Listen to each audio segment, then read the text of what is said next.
So Rob Ninkovich said something interesting. Like to me, this is almost unbelievable what Ninkovich said.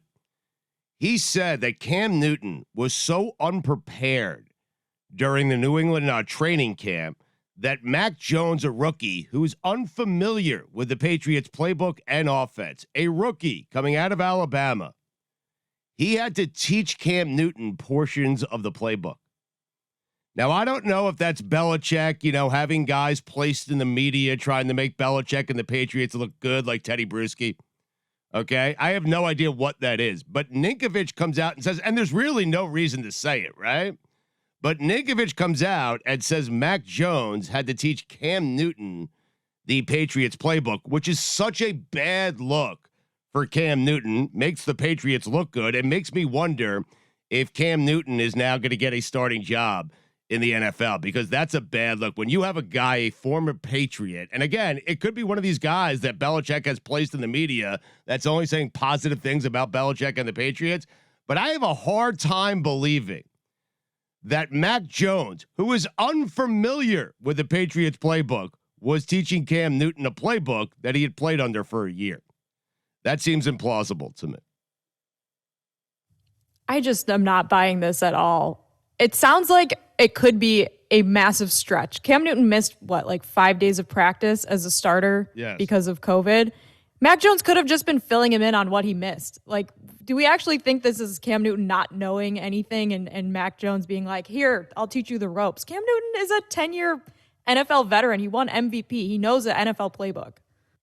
I think it's possible just because Josh McDaniels has different playbooks for Cam Newton and for Mac Jones. And maybe he was just trying to learn something that was a part of the Mac Jones playbook, because we've seen Josh McDaniels be forced to, when he has Cam Newton in there, to run a completely different style of offense. So I do think it's possible, but I also think it's possible that Mac Jones would come up to Cam and say, hey, that draw into the goal line, how do I run that one? Right. So I do think that they have different focuses in regards to their offense over in New England. I just think, to your point before, Stugotz, I don't know who gets anything out of any of this other than the Patriots organization for making it look like they made the right call. Right. Here's a guy, he's in camp, it's his second season with the team, we're giving him another opportunity, and yet a rookie quarterback who's unfamiliar with our playbook, he devoured the playbook and learned it so well that he's teaching a veteran our plays. It seems like one of those things the Patriots do to justify the decision they made to go with Mac Jones and just straight release. Why Cam do they Newton. need to further justify the decision? Because I think some people criticize the decision that Belichick made. Yeah, some people that haven't watched Cam Newton for the last few years. Why do people want Cam Newton to be so good? Because Cam Newton, when he was good, was one of the best quarterbacks I've ever seen. I agree. Yeah. Cam Newton was awesome. I loved Cam Newton. An unreal MVP season. He has not been that for several years. Objectively bad. Right. He's bad. He had a great game at Seattle. A great game at Seattle early in the season for New England. Trash outside of that. Not just bad. He was losing games with decisions and turnovers late in games. You wouldn't see from that position, obviously, because it was a gold standard to Tom Brady. He's not good. There isn't this huge line to sign him. Part of that is because he's also unvaxxed. That is certainly not doing him any favors.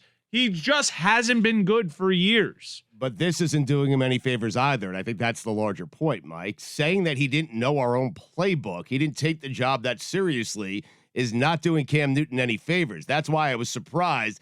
Just the timing of it, how Ninkovich would know that, and why he would feel the need to put it out there when the guy's trying to get a job. Cam Newton's trying to get a job. Rob Ninkovich's job is to be an insider and provide analysis, and that's why you hire Rob Ninkovich.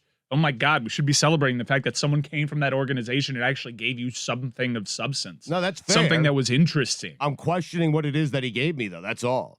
Like Cam Newton, you can say what you want about Cam Newton. He's unvaccinated, and whatever you want to say about Cam Newton.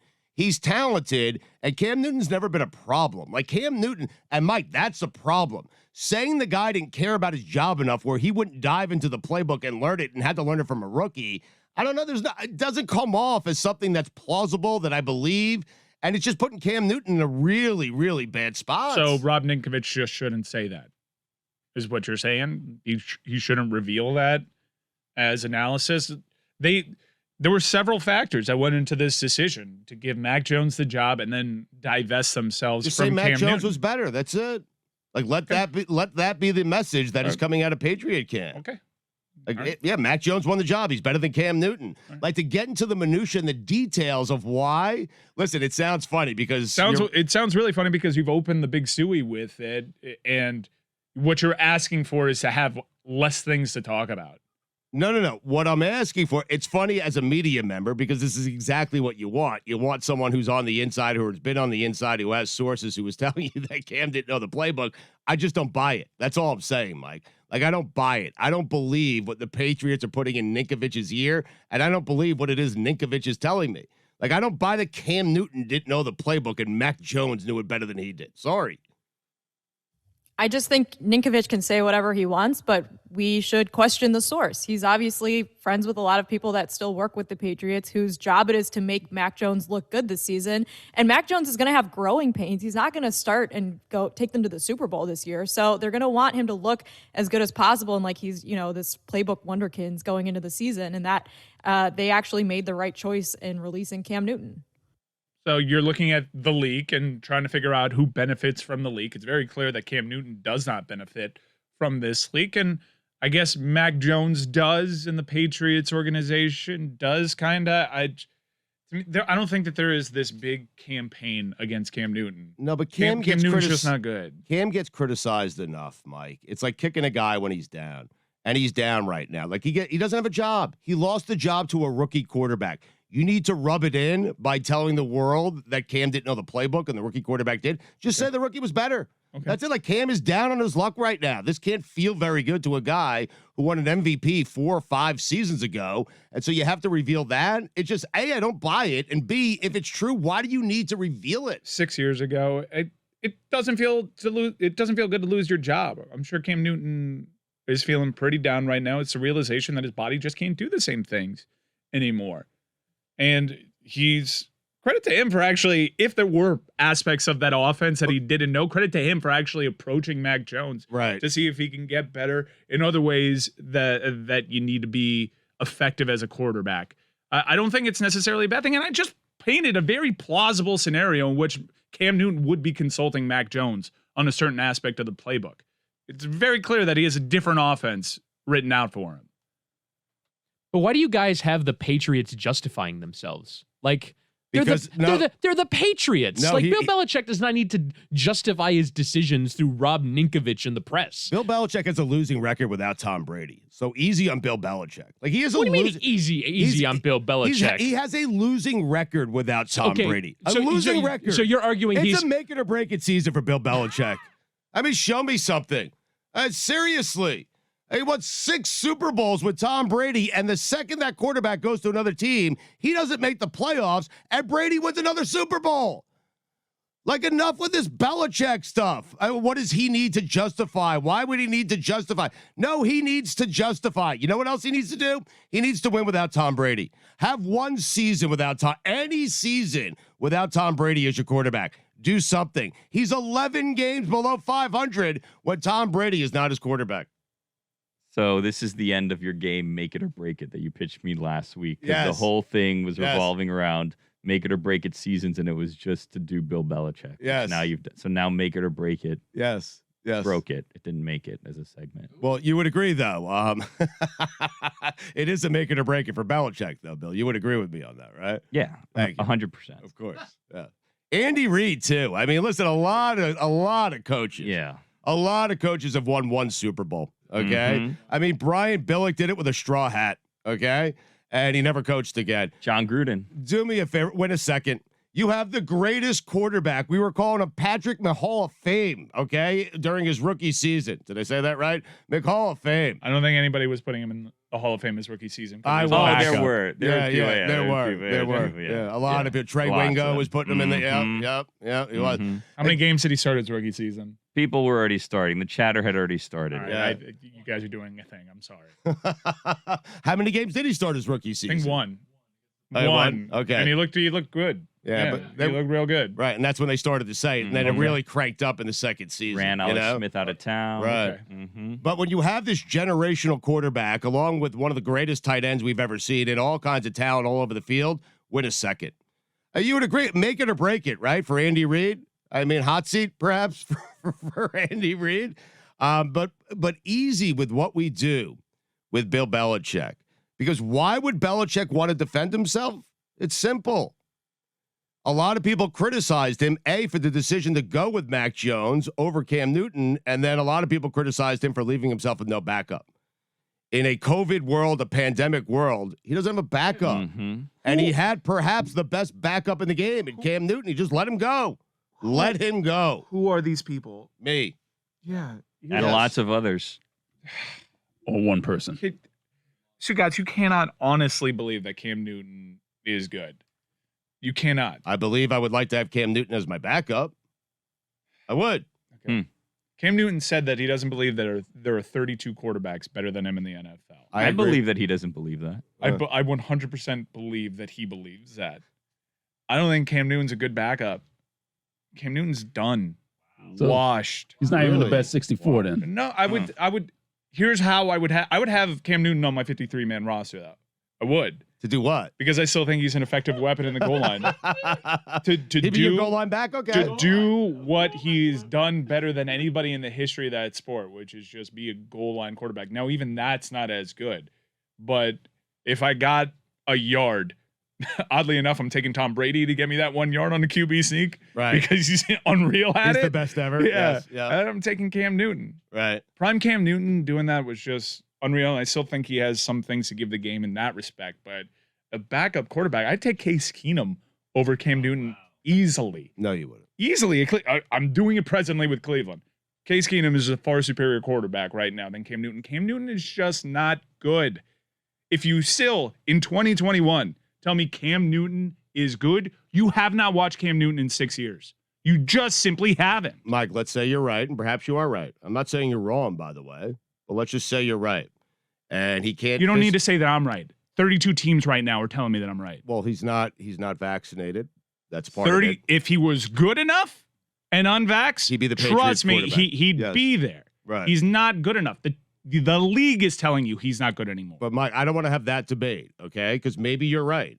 All right, and perhaps you are right. I think more people would side with you in terms of where Cam Newton is at. But when you consider where I started the segment, Mike, he physically can't do what he once did. That is a lousy feeling for someone who is the MVP of the NFL. So he's not as good as he used to be. And I think we all see it, and I think we all get it. But to say he's not trying, to have to reveal that he's not jumping into the playbook. They didn't say that he's not trying. It's just, for me, the leak report gives the insinuation that he's unprofessional and not prepared. Right. And which also synonymous with that is not trying. If you But Cam ever hear has come Cam off Newton as speak, professional and prepared his entire career. He's come off super professional. I don't doubt that guy's will. I don't doubt his heart for the team. I don't doubt that he's a good teammate.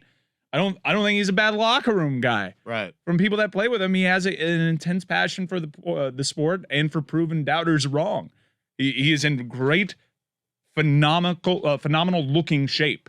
But he's just not the same kind of athlete because his body, that frame took a pounding after all these years. This isn't some overnight thing with him. It's been saying it for years, getting shit for years.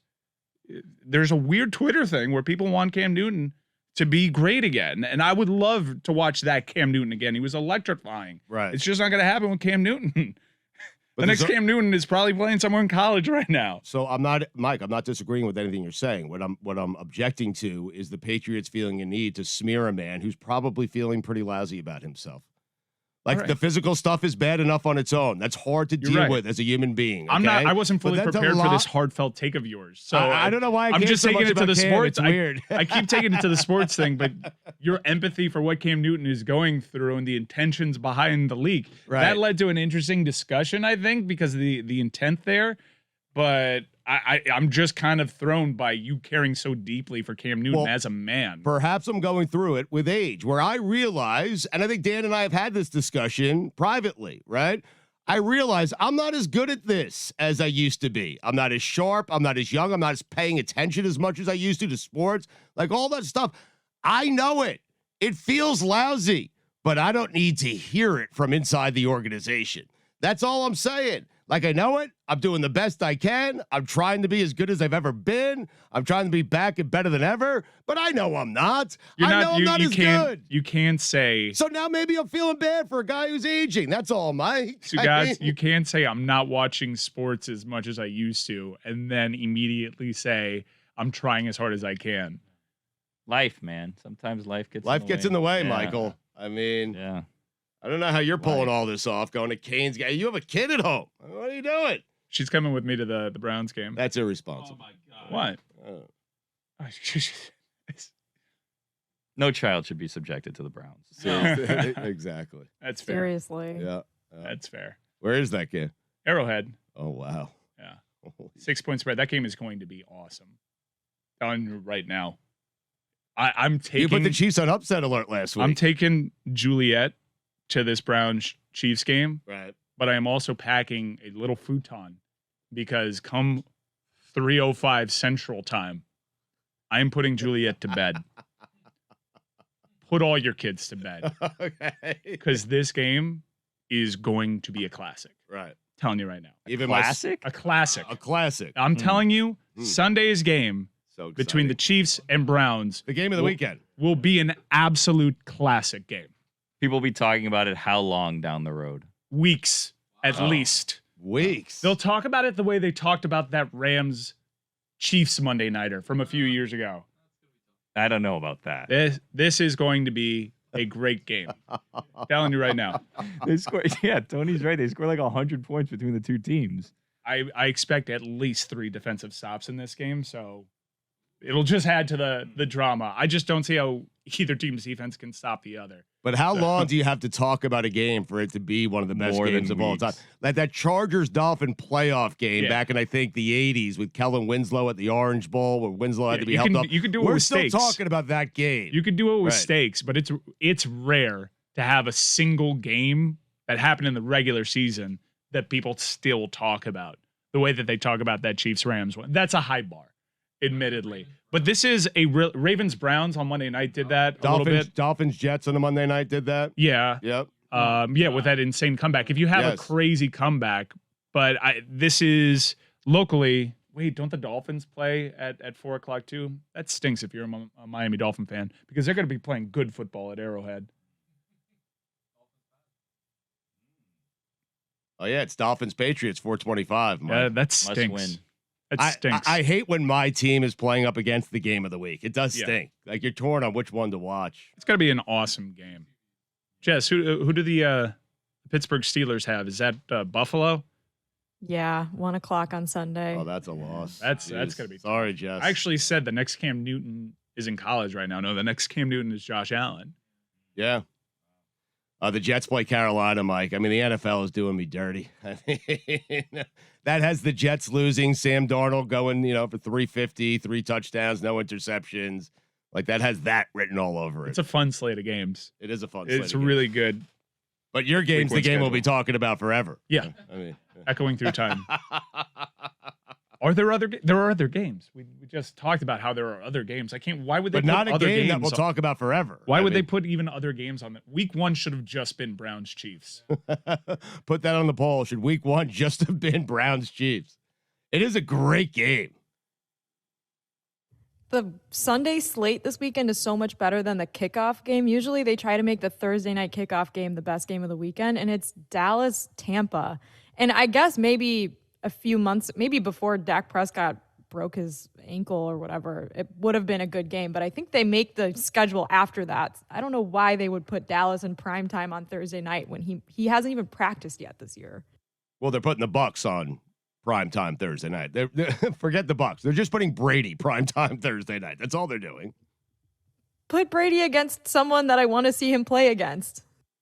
It's America's team, though. I'm kind of intrigued by the Prescott Cowboys. thing. The Dak Prescott thing is intriguing. One of the things that we should probably talk about, he's a Notre Dame person. Zach Martin is out with COVID. That is massive, massive. Already, right before the season starts, you're already seeing a team get kind of nuked by COVID because when he's not on that offensive line, they're so much worse than when they are when he is there. It's massive for Dallas.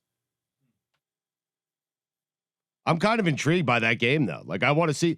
That's another guy for me, make it or break it, Mike McCarthy. You won a Super Bowl, and you've been living off of that Super Bowl that Aaron Rodgers won you forever. That is the worst division. Think about the other 3 quarterbacks in that division. How can the Cowboys, with that kind of talent, not win that division? They absolutely have to, and McCarthy should be fired. They have the best quarterback in that division. Jalen Hurts, Ryan Fitzpatrick, and Danny Dimes are the other 3. The Cowboys, by far, the most talented team. So I'm actually intrigued by that game. I want to see if Dak is healthy. I want to see if he's right. I want to see how good the Cowboys are. But if he's not healthy, we have to watch Cooper Rush play quarterback on NFL opening weekend. Mm-hmm. Where's Ben DiNucci? Where is he? They cut him. Where he is was it? released. They released him. No, I need Ben DiNucci back.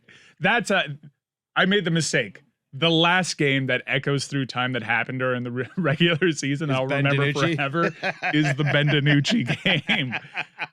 Ben DiNucci. By the way, it sounds like, Stugotz, you've decided to play make it or break it regardless. Yes.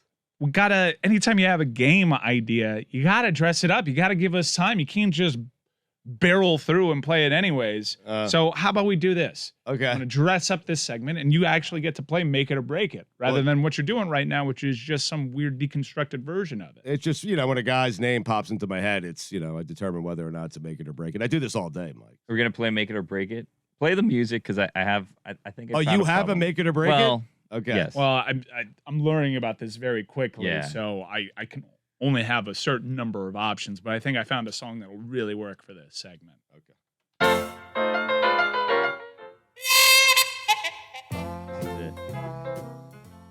Make it or break it. Wow. This segment. Because, Stugotz, I'm realizing the way make it or break it works, you say someone like Mike McCarthy, make it or break it, but there's no answer. Mm-hmm. You have to wait the entire season to find out if he made it or broke it. Right. Yeah. But isn't the idea to predict whether or not it will be made or broken? Well, that's the thing. We have yet to do that. We're just saying it's a make it or break it year for everyone. We don't know Well, no, if Bill Belichick will make it or break it. Right. We just know it's a make But it or break it Stugotz, year. No, what do you think? Will it be made or broken? Make or break, Belichick. Stugotz. Belichick gonna break, okay? Wow. But the first thing you need to do, and I'll elaborate on Belichick in a second, is establish who needs to make it or break it. Mm-mm-mm. Like, we agree, Mike Tomlin. This is not a make it or break it season No. for him, right? He's not participating in season 1 of Make It or Break It. Do we agree that this is a make it or break it season for Belichick? Yes. Okay. Everyone agrees. No one else agrees with that. No, Mike, what do you Billy, stop soaking this fire. Mike, Do not agree for me. a losing record without Tom Brady. I mean, how do you argue that, Mike? I can't. You're right. Well, It's a make it or break it No, year. Mike, if you're going to assign all these characteristics to Bill Belichick and call him the greatest coach ever, should he not be able to do it at least one time without Tom Brady? Tom Brady did without him. Yeah. That's all I'm saying. Do you feel any guilt when you throw out a ridiculous take Why like is it that and then have to ridiculous? Not form an ridiculous. opinion afterwards? Robert as if Kraft it's has to any- be wondering what he's doing with Belichick. So no, Not all cheese in no, that you family. you don't feel bad at all. No, I know. Sam Darnold, make it or break it. Oh, wow. Well, let's establish this is a make it or break it year for Sam Darnold, okay? I would say that Sam Darnold is going to make it. He's got Matt Rule as his head coach. He's a quarterback whisperer. He did such a terrible job last year that I think he's going to do such a good job with Sam Darnold this year. I think a change of scenery is what Sam Darnold needs. He's got a good offensive line. He's got a running back. He's got Robbie Anderson. He's got good skill position players, DJ Moore. I think Sam Darnold, it is a make it or break it season for him. And guess what? What? I think Sam makes it. Wow, Sam. All right, so I'm a little confused. I thought the payoff was finding out if a year was make it or break it, but now you're adding the new twist of predicting whether they get made or You broken. need to know. Correct, Yeah. yep. Okay. There needs to be closure. All right. Working I it have out a on the question. fly, Mike. I have a question about this segment, Stugotz. Yeah. So Sam Darnold, you said makes it, right? Yes. Is he then ineligible next year for make it or break it because he already made it? Yeah, he's already made it. So he would have to have like a couple of bad seasons Got it. after the good season. And then perhaps 3 years from now, then you're eligible. if he follows the good season with 2 bad seasons, then he's back in the game. All right. Yeah. I got Cliff another Kingsbury. one. Yeah. Cliff Kingsbury. So we know this is a make it or break it season for Cliff Kingsbury. You come in with all the fanfare, the good looks, the house, and all this, okay? And you realize, right? I mean, the best looking coach. The house. The house. I mean, the house is I mean, the house. The house Come is on. amazing. I knew what you were Got a talking about house. as soon as you said the house. The house. You get off to a good start. You get your guy, Kyler Murray. Now you've added DeAndre Hopkins. You've added A.J. Green. You've added J.J. Watt.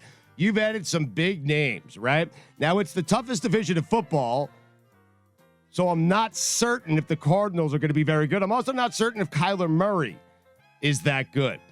It is a make it or break it season for Kingsbury, but because of the division he plays in, guys, I have bad news for old Cliff. He's going to break it. Wow. Yeah. Wow. Yeah. Shocking. All right, I've got another make it or break it. Wait, I have a quick rules clarification I'm wondering about. So you're not eligible for make it or break it if you had a good year. You need to have 2 bad years before you're eligible again. Well, if you're in a make it or break it season, Yeah. right? Your last 2 years had to have been bad, but the one before that could have been good.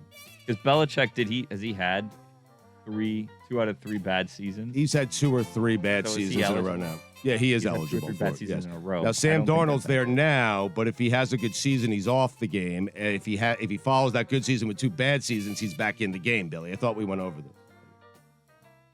Yeah, you're right. Got a spicy one. Okay, here you go. Sean Payton. Make it or break Wow. I don't think it's a make it or break it season for Sean Payton. I'm kind of with you. Yeah, Yeah. it. Hold up. I don't think so. I think whether they make it or they break it, Sean Payton's going to be just fine. Yeah. Yeah. Yeah. All right. I'm with you. What if you broke it and you get on with a new team? Is the next season a break it season? No. No? No. You have more than a season. I'm confused by your Yeah. question. Well, No. because he said break it or break it. Yeah. Is it a make it or break it season? Yeah. He's saying if broke you it if the you season broke before. it and you ended up somewhere else, is the new team a make it or break it season? A new team is always a make it or break it season. What if it's broken and you can't fix it? Well, Hmm.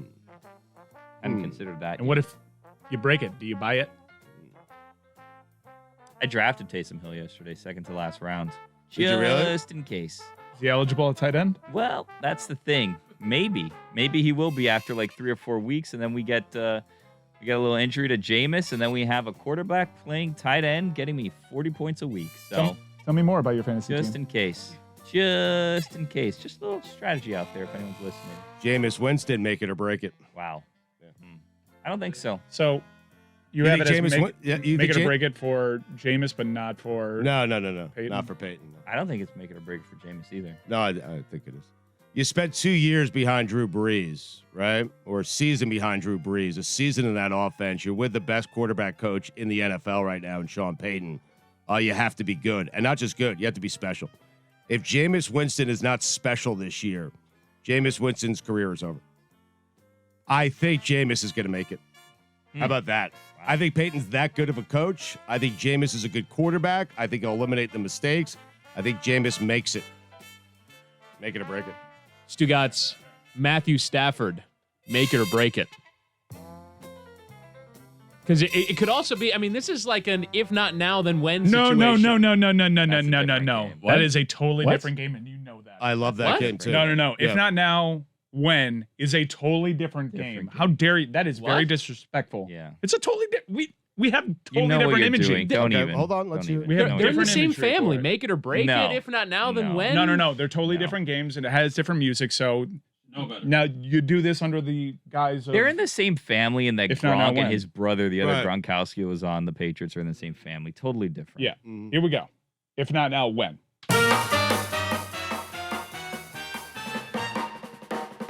So you first have to establish if this is a if not now when season for Matthew Stafford, and it is. Correct. Okay? Because everyone's been talking about change of scenery, needs a better coach, needs a better offensive scheme, needs better skill position players, right? Now he has it. He has McVay. He has a guy who took Jared Goff to within a half of winning a Super Bowl. He has a guy who's an offensive genius. He has a different playbook. He has skill position players. He has everything he didn't have in Detroit. So Matthew Stafford, if not now, then when? That's how that game is played. Thank you. Hell yeah. Thank you. What about Daniel Jones for if not now, then when? Any dimes. Chris, look at me. Look at my eyes. Screw you. Screw you. You know damn well that Danny Dimes is more of a make it or break it type. Change the music. So I got to change the music now. How dare you? How dare you? You're fitting out this segment. All right. Back to make it or break it. So listen, we established that Daniel Jones, Danny Dimes, this is a make it or break it season for him. Third season in the NFL. I mean, Gettleman, the Giants, put all their stock in Danny Dimes. They have surrounded him with offensive skilled players, good wide receivers, decent offensive line. Saquon Barkley going to be healthy. Make it or break it season for Daniel Jones and really David Gettleman. They are attached at the hip, and there is no hip I would rather not be attached to than David Gettleman's. I got bad news for Danny Dimes. He's going to break it. Stugotz, John Gruden, Derek Carr, the Las Vegas Raiders. If not now, then when? Jess, no. Jess, look into my eyes. Are they there yet? Look into my eyes. Jess, right direct to cam. Screw you. This is a different game with different music. What is it? How dare you? Now say it. Stugotz, they've been on the verge of having a winning season for like 3 years since John Gruden came to the Raiders. If not now, then when? When are they going to have a winning season? When are they going to make the playoffs? When are you going to give up on Gruden and Carr and move on? This is a if not now, when season for the Las Vegas Raiders. It's a good question, Jess. I'm glad we're playing this game. Sort of. I think we have an answer to if not now, when. What? Because John Gruden has 7 years left on his contract. So if not now, when? If when not, 7 years from now? Long Because game. Mark Davis is not buying him out. What about if not now, then when for giving up on Derek Carr? Ooh, they've been sniffing around a bunch of quarterbacks. But Mike, And wait a second. If not, Mike, are you if saying not now, when Gruden Right. works. Right. But Yeah. with Derek Carr, I think it's a totally different game. Wait, but Mike, you're saying with Gruden, if not now, it could be anytime over the next 7 seasons. Right. Okay. But got with it. Derek Carr, Right. Okay. they're going to break it.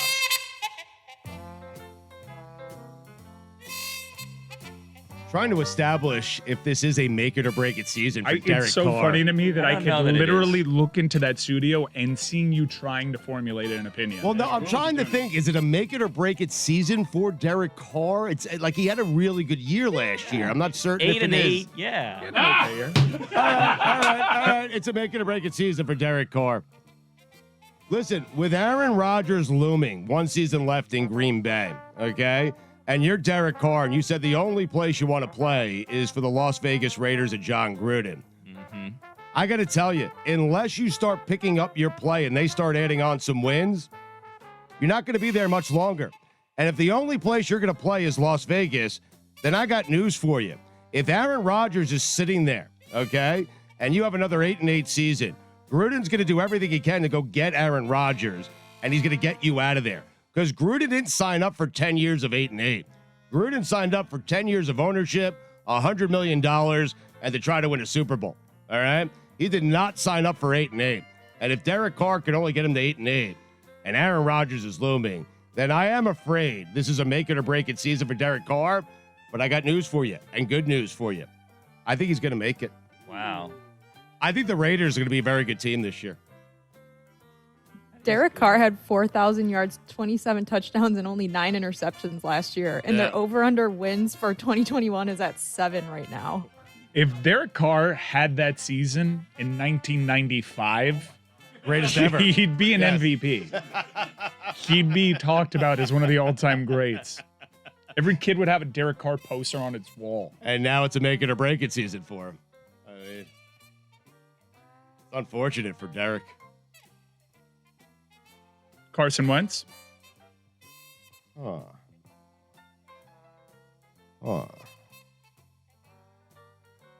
He's on a new team now. And I said, anyone on a new team, it's a make it or break it season.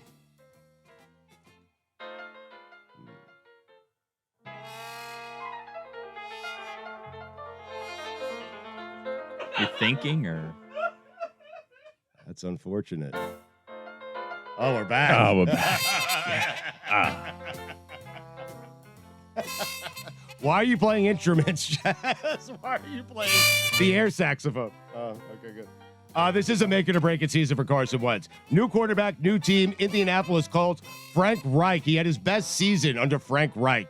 If Carson Wentz can't do it here, he can't do it anywhere. Is that a different game? I have no idea. But it is a make it or break it season for Carson Wentz. Stugotz! What happened?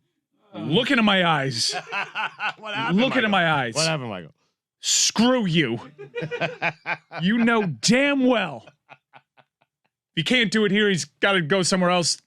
That's a different game altogether. If he can't do it here, he can't do it anywhere. Yeah. Yes. Totally different game. Yes. With totally different music. Now do it.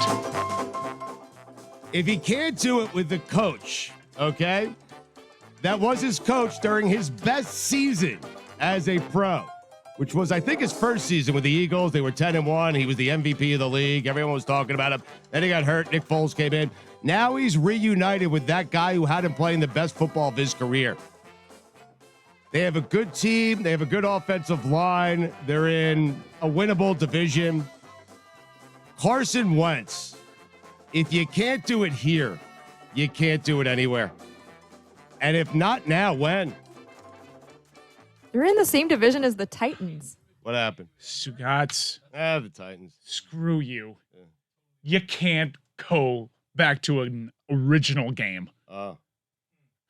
If not now, when? Yeah, oh, good. Thank you for saying it again because I lost a song. It pulls up heebie-jeebies. Go for it. Heebie-jeebies. If you're not going to do it in a dome stadium with a great offensive mind, a guy who led you to your best season ever, a good team, a solid team, good skill position players, although I can't name a single one of them. Is Jack Doyle still there? This is you saying, how many minutes ago did you say that you're trying your hardest? If not now, when? Yeah. For Carson Wentz. Huh? You follow what I'm saying? If not now, whence? Yes. I have one for this game. John Harbaugh. If not now, when? Well, he did it. Is it make it? Yeah. Losing track of the song. So which one's Muggsy Baloney? No. I think this is make it or break it for Harbs. Oh, make it. Wait a second. Not make it or Hold break on. it. I think. Everyone- For John Harbaugh? Yeah. Look into both of my eyes. It's make Screw it you. I can't play 3 songs at the exact same time. I think it's make it or break it for Lamar Jackson. Wow. Whoa. I wasn't ready to go there. Whoa. Hey! Wait, okay. Hang on one Chris second. Whittingham, up. he was the MVP 2 years ago. I mean, how many One times? season How many ago. times did he get to the playoffs and not do anything? I am That's with what I'm Whittingham. saying. Have the floor. January? Go. Not Make it or now, break it. when? So you're saying it's more if not now when I season think for so. Lamar? No. More for John. No, for John. No, guys. No, yeah. If not now, when? No. Look, it's not make it or break it because they're okay, but they're not taking that next step. And if they don't take that next step now, then when? Billy, God damn you. Next step is a totally different game. Oh, man. Totally different music. Billy, look into my eyes. Look into my eyes. Screw you. Why do we have to look into your eyes? I mean, I'm gonna fire up Bug-Eyed Betty Bug-eyed. so we can play Next Step. She's a good girl. what is this? Bug-eyed Betty. This is Bug-Eyed Betty. Okay. The band that Tua, we next step? Tua's got to show me something. Wow. Whoa. I mean, that's Stugotz. God. Oh man! Look him in his eyes. The banjo was on fire there, man. You jerk. Darlington has Tua as the X factor in the AFC this Oh year. my God! Oh my Darlington! And what about the sniff test? Roy. Too far. That's too far. You know I'm that's just not doing that is Now not a you're being real silly. game. That's No, not a no, real no, game. no, not a real no, game. I You're just made it being up. I just ridiculous. made it up. Now you're That's just I'm being sorry. That's a absurd. totally different. Which one? Hold on, I just pulled up Charlton Heston. There's next Oh, step. What? It's actually There's the show me the something. Charleston Charleston? Okay, Heston. Oh, Next- What is this? Which game is this? This is X Factor. X Okay. Factor. You Oh, wow. damn We 38. still have to do next step and show me something. Yeah, Don't what happened to forget. show me something? Yeah. This is established now as the X Can you do Factor one song. X Factor while I look for Show Me Something? Well, I want to hear where were you with Lamar Jackson, Chris? What was that game? Well, I think he's a next step because Oh wow, a next step. yeah. But we're he's- not doing that now. We're playing X Factor. Okay, we're playing Yeah. X Factor. Yes. Well, the X Factor for Baltimore won't be there. It's J.K. Dobbins. He's injured. Wow. So the fact that they don't have him, Whoa. how does Baltimore look without their X Factor? A team without an X factor. Guys, I'm sorry, but I think Field Yates told us exactly what kind of game this is, and I hate to sidetrack myself here, but Field Yates said that there was a league chatter that this may possibly be the year the NFL catches up to Lamar Jackson, which is a totally different game. Wow. So, Mike Ryan, look into your own eyes. League chatter. Screw you.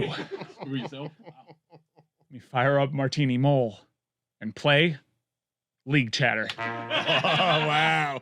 This is exciting.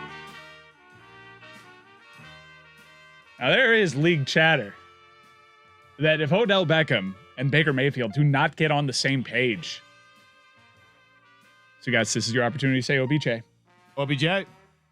They do not get on the same page early. Cleveland will not risk it and have their quarterback take a step back like he did 2 seasons ago.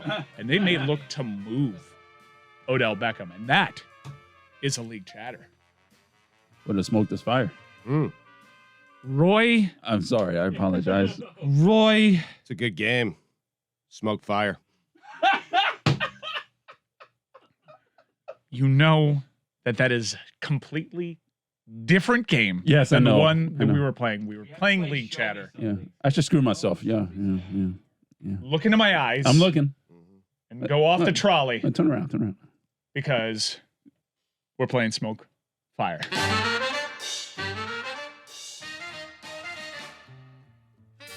I don't have anything. for I this. have nothing for this Yeah. game. I have nothing for this game. Is there smoke to the fire that the Dolphins want Deshaun Watson? I think that's league chatter. Yeah, it's league chatter. Oh. Yeah. Hold on, I'm not Not ready really for that. smoke, All right, there's fire. now do Yeah. that one. Back to league chatter. I have some smoke and fire. I just switched Well, the. no, well, we got to I go back gotta and get change- smoking hold fire. on. You gotta change music. I gotta go figured- back. I know how to play 2 songs at the exact same time. Right? I'm on it. Can you open it? Well, All right. Can you open up a song called "Off the Trolley"? You play "Off the you still need to show me Trolley, something too. Not forget. and I'll play Martini Mole. And I think we'll do Smoke versus Fire, Smoke, Fire, and what is it? Smoke isn't taking on fire. No, I'm sorry. No. Right. We're saying where there's League smoke, chatter. there is fire. All right, so I'm because on the League fire Chatter right causes now. the Right now, smoke. this is League Chatter. What do you want? League chatter was well, I had But Dol- smoke and fire. I don't know. League chatter was Dolphins and Deshaun Watson. Oh, that's right. That All was right, league all right. chatter. So hang yes. on, I got Smoke. Which Chris thought was smoke and fire, But it and it's wasn't. not. All right, I got It's league Smoke. chatter. I got right. Smoke Fire right now. False alarm. Yes. False Alarm is a totally different game. Oh, We're not. I'm not doing it. Wow. I'm not doing it. Tomorrow we'll do. Tomorrow we'll do that one. All False right. alarm tomorrow. All me right, write it down. Roy, go. Let's play both songs at the exact same time.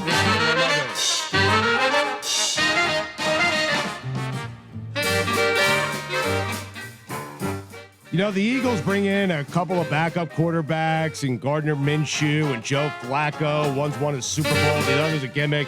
And I am hearing things, okay, that possibly the Eagles are not terribly confident in Jalen Hurts. And perhaps Jalen Hurts will not last. Very short leash, and perhaps will not last. Hold on. Did you just do League Chatter? I think I he was started a doing new game Smoke called Fire. I'm Hearing Things.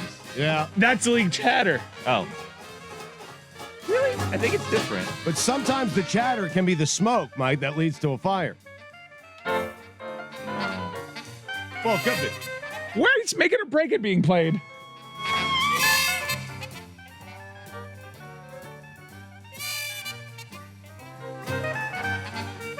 Which game is it? All of the games. So do me a favor. Tua? Baker? X Factor, Smoke Fire, League Chatter, Make It or Break It. If not now, when? If not here, where? Ryan Fitzpatrick? All the games. I gotta tell you. All at Robot. All the games. All at once. We have 3 songs playing. Go. Jalen Hurts, okay? So what I'm hearing here is the Eagles are not very happy. And you know when you start hearing about a team being unhappy with a player, Mike, where there's smoke, there is fire. So it is a make it or break it year for Mr. Jalen Hurts. If not now, then when? For the young quarterback out of Alabama/Oklahoma. Is he the X Factor? I believe that he is. How about that? How about that is a totally different game? Where are the computers?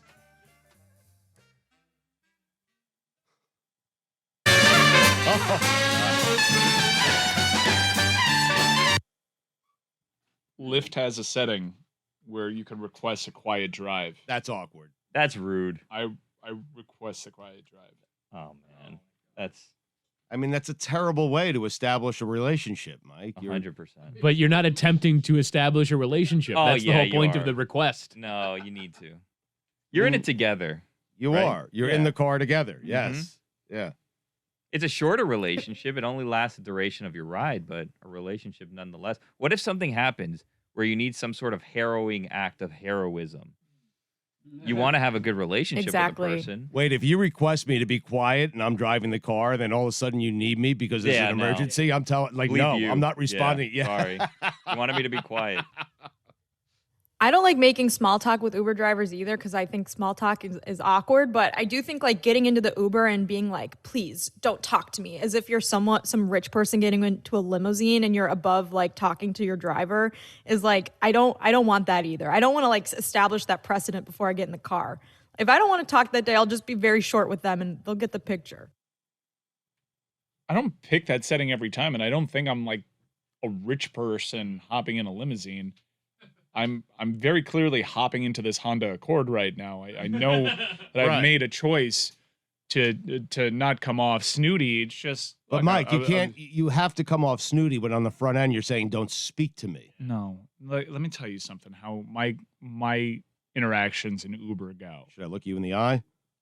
No, that's an option. No. Don't look. Some- Don't. I hop in the car, and in Miami, I'm sorry, but we start the relationship out with Michelle, and I'm out. I just check out. You get out of the Uber if someone No, says your no, name no. wrong? It's just like it's Michael.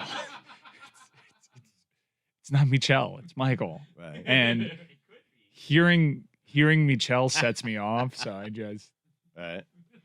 just rather not hear it. And so I asked for a quiet ride Okay. because I prefer a quiet Wait, ride. but there's a and qui- why are you guys making me feel bad about it? I'm not. I'm just asking, does a quiet ride, like they can't even say hello? They can't say hi, Miguel? I'm not even going to correct you because I hate the other version of it. No, they don't. I just don't like people talking to me. I don't like strangers talking to me. I don't like small talk.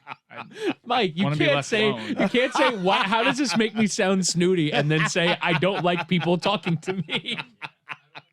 I don't. I try to. I have a certain bandwidth.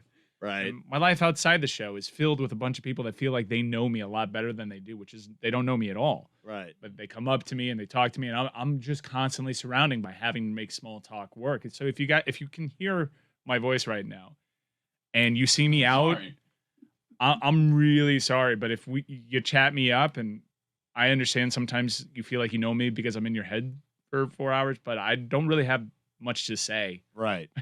I don't. You say it all here. I say Right. I don't have much to say to strangers. Right. So Now- if they see you, don't talk to you. Please, I would prefer that. Yeah, Oh, you definitely don't sound like an asshole. Yeah. You know what you should do? You should make one of those, like, and just take it every time you're in an Uber. Make one of those, like, limo things that goes up. Partition. Yeah, and then you just set it up, and then you hit the button, and then it just goes up. Carrying around cities. Yeah, yeah, A, just a do that. partition. Have Yeah, you ever there seen you that? go. It's a cruelly edited video because it's not the way that it went down, but the video of Celine Dion stopping her driver because someone on the side of the street wanted to sing to Celine Dion because like this is my moment. This is how I'm going to be discovered.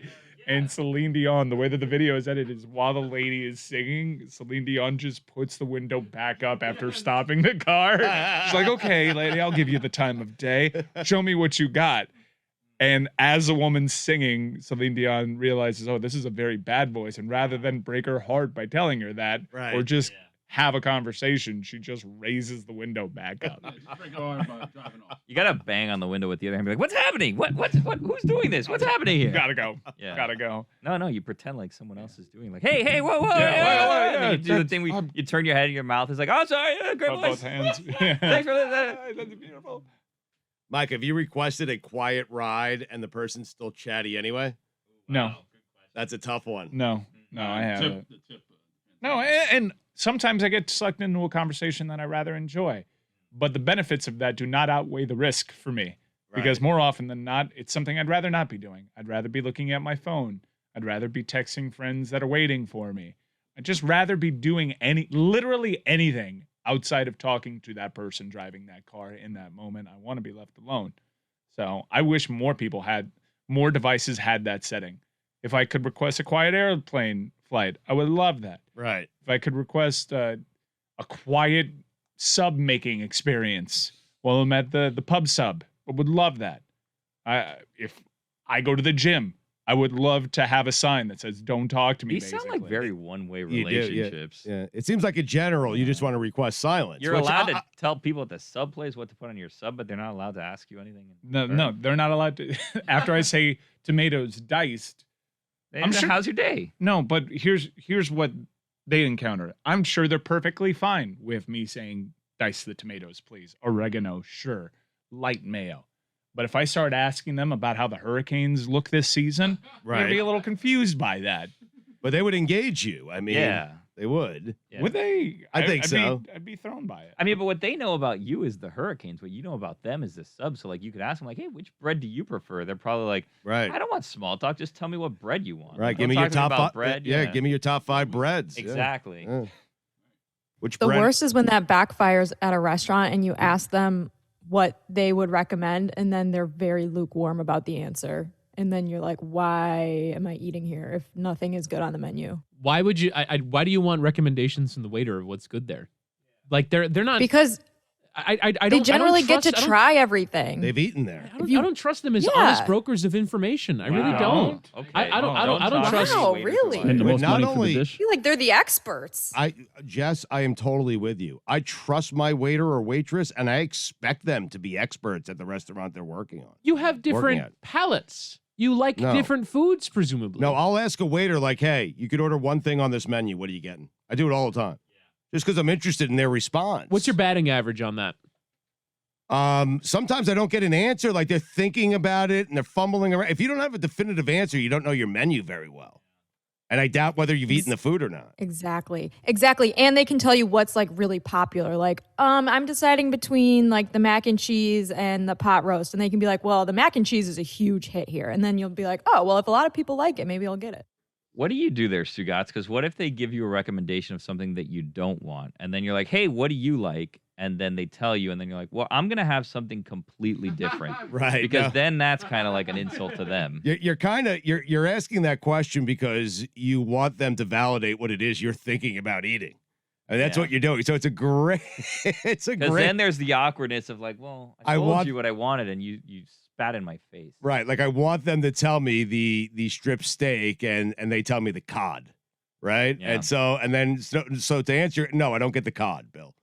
I get the strip steak. How about this? Right. How about an icebreaker? Every time you go to a restaurant from now on, when the waiter comes, say, hey, what's your favorite number? And then if you like their number, then you can trust their decision making on the other end. Or you'll know like, hey, this person likes number 19. I don't really like number 19. I don't know that this is whose recommendation I'm going to take. I don't see the connection, but I'm willing to go down this path with you. Icebreaker. Just to be, it seems like an unnecessary step in trying to find out what I'm going to eat. Yeah, well, And just more talking. Well, they say like, hey, would you like some water? Be like, yeah, you know what? I would like some water. By the way, what's your favorite number? Just wondering. Really, I have... And then you know if you can vibe with this person or not. I really have trouble believing you enjoy conversations with strangers this much. What do you mean? I don't believe you right now. Oh, Billy could talk favorite numbers all day with anyone. Yeah, Oh, I believe that. Hey, Mike, what's your favorite number? 52. I don't know that I would take your recommendation at a restaurant. Really?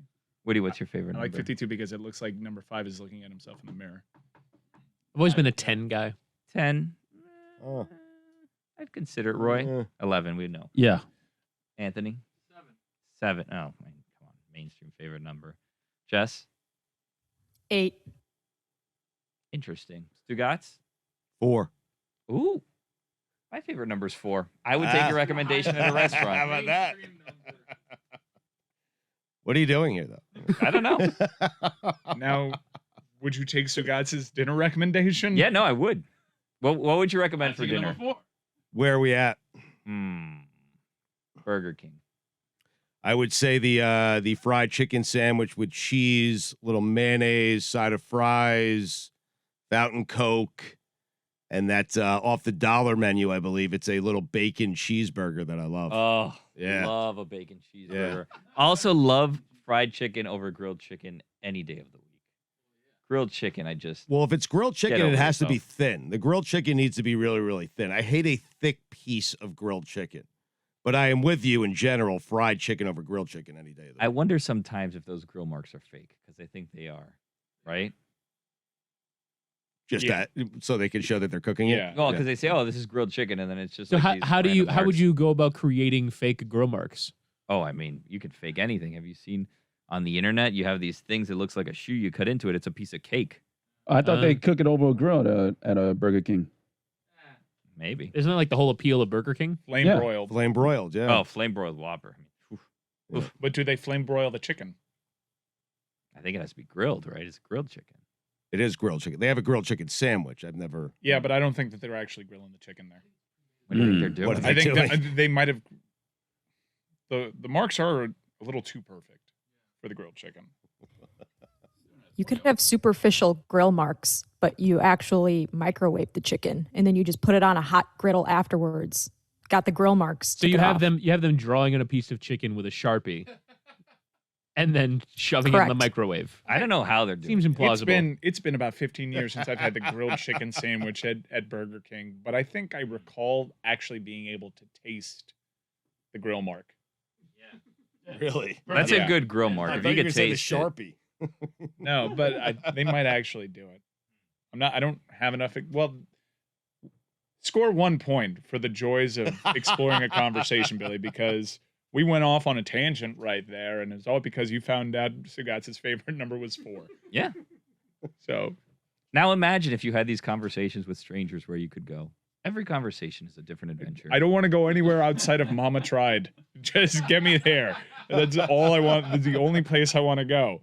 Sunday night, emo night, Mama Tried. We don't talk. Let me watch my AEW thing on my phone and just leave me alone. But Billy's saying you're limiting yourself to the things you can learn about people, the way you can expand yourself. I mean, have conversations with people. It's a nice thing to do. And people are fans, Mike. They like you. They want Yeah. to talk to you about stuff, you know? No, but you know who I really respect?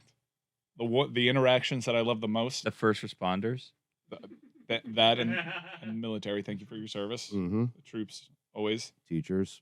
But right after teachers Mm-hmm. and first responders and the troops Mm-hmm. And the whales. and the whales. They're all the Oh, real whales, heroes. of course, the Yeah. whales. Yeah. Comes the people that I think recognize me because they look and then give another glance. I could see it wash over half of their face because of masks now, that they recognize me and they do nothing about it. Just a nod. Just sometimes not. I had one very kind person said, "I'm sorry about your grandfather," and went on his way. On the if we're gonna have an interaction like that, that's fine. But you should also consider triggers and why you shouldn't tell that to somebody in that moment in time when they're trying to not think about their grandfather. Well, so even that was Talking it out, sir. I'm sure you thought you were doing a kind act, but sounds nice. don't even offer me your condolences. The best way to honor my grandfather's soul is by not talking to me.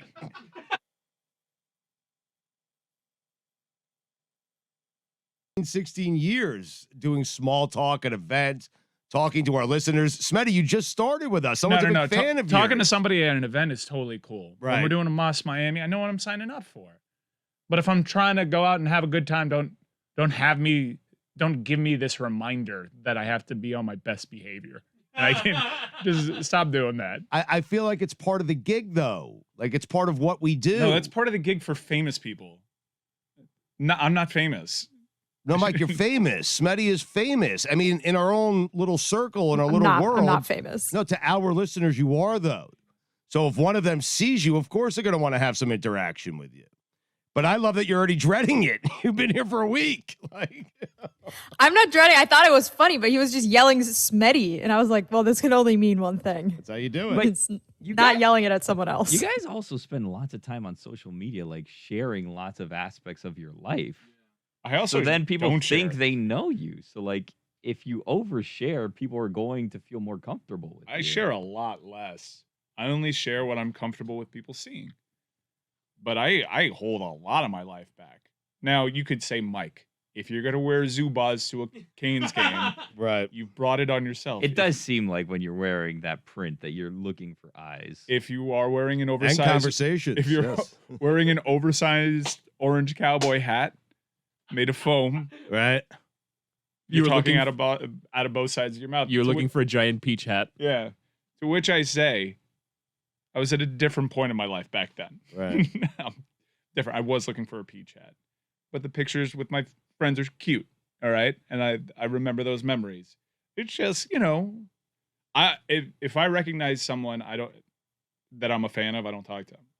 I did an entire tour with the Racon Tours, and I just like gave Jack White a glance. Also, he doesn't project come talk to me, which I was like, you know what? I'm down with that. Right. Down with that vibe. But you're acting like there was an opportunity for you to talk. Like There was. No, I could have made an opportunity to talk to Jack White. What if he saw you and he was thinking the same? He's like, man, I really want to know what he has to say about the Canes. But he doesn't see What would be your opener if you did want to talk to Jack White? I wouldn't really want to talk to Jack White outside of, hey, thank you for everything that you do. Your music means a lot to me. So because he's a busy guy, you don't want to be over. I don't want him to have. With him. I don't want him to have like a terrible experience. Hey, that guy's such a fan that he didn't want to bog me down. Right. With maybe he doesn't know conversation that he's heard a million times. He might not know you're a fan, but you don't talk to him. No, Jack White wants to talk to me. He'll talk to me. I'm not gonna. Wow. How are you? Jack has to go to you. No, I don't go up to anybody that I don't know, and I'm like, hey, try to strike up a relationship. Yeah, huge fan of yours. If I do that, I'll do that over Twitter. Twitter's fine. If there's someone in media that I'm a huge fan of, I'll follow and I might send a note. But I think that's fine because you could avert your eyes if you don't want to see it. You could ignore it, do whatever. But in terms of pulling someone aside and coming up to them at a public event, I would never. What if you saw one of your favorite radio hosts, like your podcast? Yeah, I would never. Russo. I would never bother Chris Russo. Would never bother him. How about Joe Thomas? Joe follows me on Twitter, so I'd say like there's a thing there. So I would talk to Joe Thomas. That's nice of you.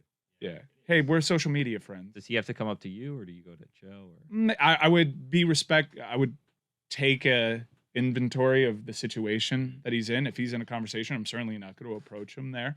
If he's doing nothing, I feel like I could add something. I'll be like, hey, man, I'm Mike from the Batard show. Oh, yeah, I know that you guys are fun. That's usually how that goes. Right. You know that impression that I just did right now? Mm-hmm. That's based off of experience. Mm-hmm. Oh, yeah, it's fun. We both wave our hands. And, all right, see you, McAfee. I had kind of an experience like this with Tony Reale at Dan's wedding. Yeah, because obviously I know who Tony Reale is. Everybody knows who Tony Reale is, right? He's walking around. Tony Reale owns whatever room he's in, even if it's Dan's wedding. I mean, it was Tony Reale's wedding for all I'm concerned. It was Dan Patrick's wedding. Well, so Tony Reale was doing the thing where he's just being Tony Reale, saying hi to everybody, whatever. And I don't think Tony Reale knows who I am. Why would Tony Reale know who I am, right? It's a weird thing. So I'm kind of like sitting in our little outcast section because there were no tables. At least we didn't have a table. We had like couch. Oh, yeah, you were in our outcast section, right, Tony? Yeah, so we were in a little... Me, you, Amin, Izzy. Yeah. Witty, were you there in the outcast section? I was not. Oh, yeah. Well, it was just us. So we were in the outcast section. Yeah, Cortez was there. Yeah. Where was Witty? He was probably in a real table. I left mid-wedding to go to work. And shaking. Oh. He called the game. Classic Witty. Yeah, he called the game, and he was back lightning quick. Yeah, I mean, the studio was like 15 minutes away. It was like I left at exactly the moment that I could to be there in time to get the lineups in, did the game, and left on exactly the final whistle, and was there it was basically 2.5 hours in between. Still got there before me. I think you and I arrived at the same time. I think I must have gotten there maybe 10 minutes after you showed up. All right. Which, considering I left... Feel better now. No, but I left, did a game, and came back, and you were there only maybe 10 minutes before me. Pretty bad. I coached the game that day. So Reale sees me, and again, I don't think that Tony Reale knows who I am. And then I believe what he said was, all right, let's do this. And then he came in and gave me a hug or something. He's like, how's it going? Blah, blah, blah. And I'm like, he knows who I am. I probably never would have gone up to him that night to say hello or anything because I just don't think that Tony Reale. See, that's the thing, Billy, is that you were having to go at Mike for his inability to make small talk. But you have expressed a displeasure for small talk. Yet Not displeasure. If someone engages you in small talk, you will take it to the furthest possible extent. I'll oblige. You're a great yes-ander with small talk. I'll oblige. But you don't want to begin it. It's not that I don't want to begin it. It's I don't want to bother people. And I don't know that Tony Reale knows who I am. So why am I going to go up to him and say, hey, Tony Reale? Katie Nolan had done this show 10 times. I didn't think she knew who I was at the wedding either. So I was just like, oh, okay. Billy, I feel like you're the one person who I would expect to go out of their way to chat with all of the fans that we usually see outside the Clevelander. You're always chatting up random people. I mean, it's out of guilt. Let's not talk about that because I don't know if we've addressed this on the air yet. But Tony and I ran into a fan a couple weeks ago as we were leaving the Clevelander, and we were saying, the person was in town. It was a birthday. They were celebrating, big one. They were really excited to meet us. And then out of the corner of my ear, what do I see? I see Jess walking Good by. callback. I see Jess walking by, and I was about to introduce her to these fans. I was like, look, there's, Jessica's here. She's new. She just moved down. Blah, blah. And then someone may have put on sunglasses and walked very quickly away, so I couldn't introduce her. In my defense, when you walk out of the dark Le Batard show studio into the hot, bright Miami sunshine, it is like a vampire waking up in the daytime. My eyes were searing. My skin was on fire. I needed to get home. It's just very These are terrible excuses to not talk to a fan of the show. I actually have. It was one time. I talk to people all the time, Woody. I'm also on social media more than probably any of you guys, talking to people and interacting with people on Twitter. So I don't want to hear it. How about some human to human contact in person? Roy, your interaction with fans are just the mean ones who say mean things and then you quote tweet them and make them feel bad, which I don't blame you for, but it's a much different interaction than what I'm doing. Yeah, your mama. Yeah, your mama's not really interacting with fans, right? No, it's a conversation ender, actually. I have guilt. Last week I was walking down the street leaving the studio and I was talking to Carl and someone screamed my name after I was already in the street on the corner, but we were kind of having a somewhat important conversation. So I turned and I waved. I'm like, I really should have gone back and said hello to this person because they came. They said, "Hey, wow, you're terrible. That's awful, Billy." Yeah. I also feel so bad. I also do this thing sometimes, and this is ridiculous, where someone will say my name and I'll look around, are they calling me? And it's probably. But a lot of times it happens at Marlins games and they're talking to Billy the Marlin. That's how they bait you, though, right? I was at the Sagamore Hotel and someone just screamed out Stugotz to see if I would react, and I did. You're the only Stugotz that's going to be there. Yeah. Yeah, I was at the USMNT national team game at the weekend, and someone shouted "fancy lad" on the concourse. I was like, well, there's only one person that would probably be shouted, that shouted at them. Right, yeah. Right, but you turn your head, and then you've acknowledged that it's you, and then you're stuck in small talk. He's a nice man. He took a picture. And actually was because the game, the second half had just kicked off, I was actually figuring out where I was going to sit. Because similar to Mike's statement earlier about wanting to behave in a manner where he's not necessarily feeling judged, I left my seats with the people who I went with because I wanted to go to a different section because I was just screaming things throughout the first 45 minutes. And I was the only one screaming, make that run! And I was the only one. And so I went to a different section away from people. I was the only person for 10 rows because I just wanted to scream like a madman. I enjoy the small talk with our listeners. I do. I've enjoyed it. You're the best at it. You're a salesman. You know how to talk people up. I feel like I can get in and out of it very, very quickly. Take a picture and I'm done. See you later. On to the next. I don't mind it at all. I really don't. It's flattering still to me. I can't believe Mike's arrived in this place though, where he just wants silence. Not rude to people. I'm not rude to people, and I've had very nice interactions with fans. And when someone does come up, I am kind to them. I'm not sure rude you are. I'm not rude at Right. all. I understand in that moment that's important, and I want to make an impression. If someone's worked up the courage to talk to me or whatever, some people it's easier than others. They come up to me, I'm going to ensure that you have a good interaction with me. I'm not a dick to people. Just my own personal preference is don't come up to me. But you won't know that when you do come up to me, because I'll be chatty and we'll take a picture. I'll put my arm around you. I'll hide the beer sometimes. So while you're doing all that, they won't know you're despising them. And I don't despise them. It's just my preference is I'd prefer to not be doing this. I'd prefer to walk through unrecognized. Right. I'd prefer for you to not remind me that I sat on coach this trip. I just don't want that. Those They would do that? It's getting to the point now. Oh, they'll tell you anything. I'm getting recognized so much that I take that into account when I book a flight. Because What? you know what they're gonna say? Oh, Mike has worse seats than me on this plane.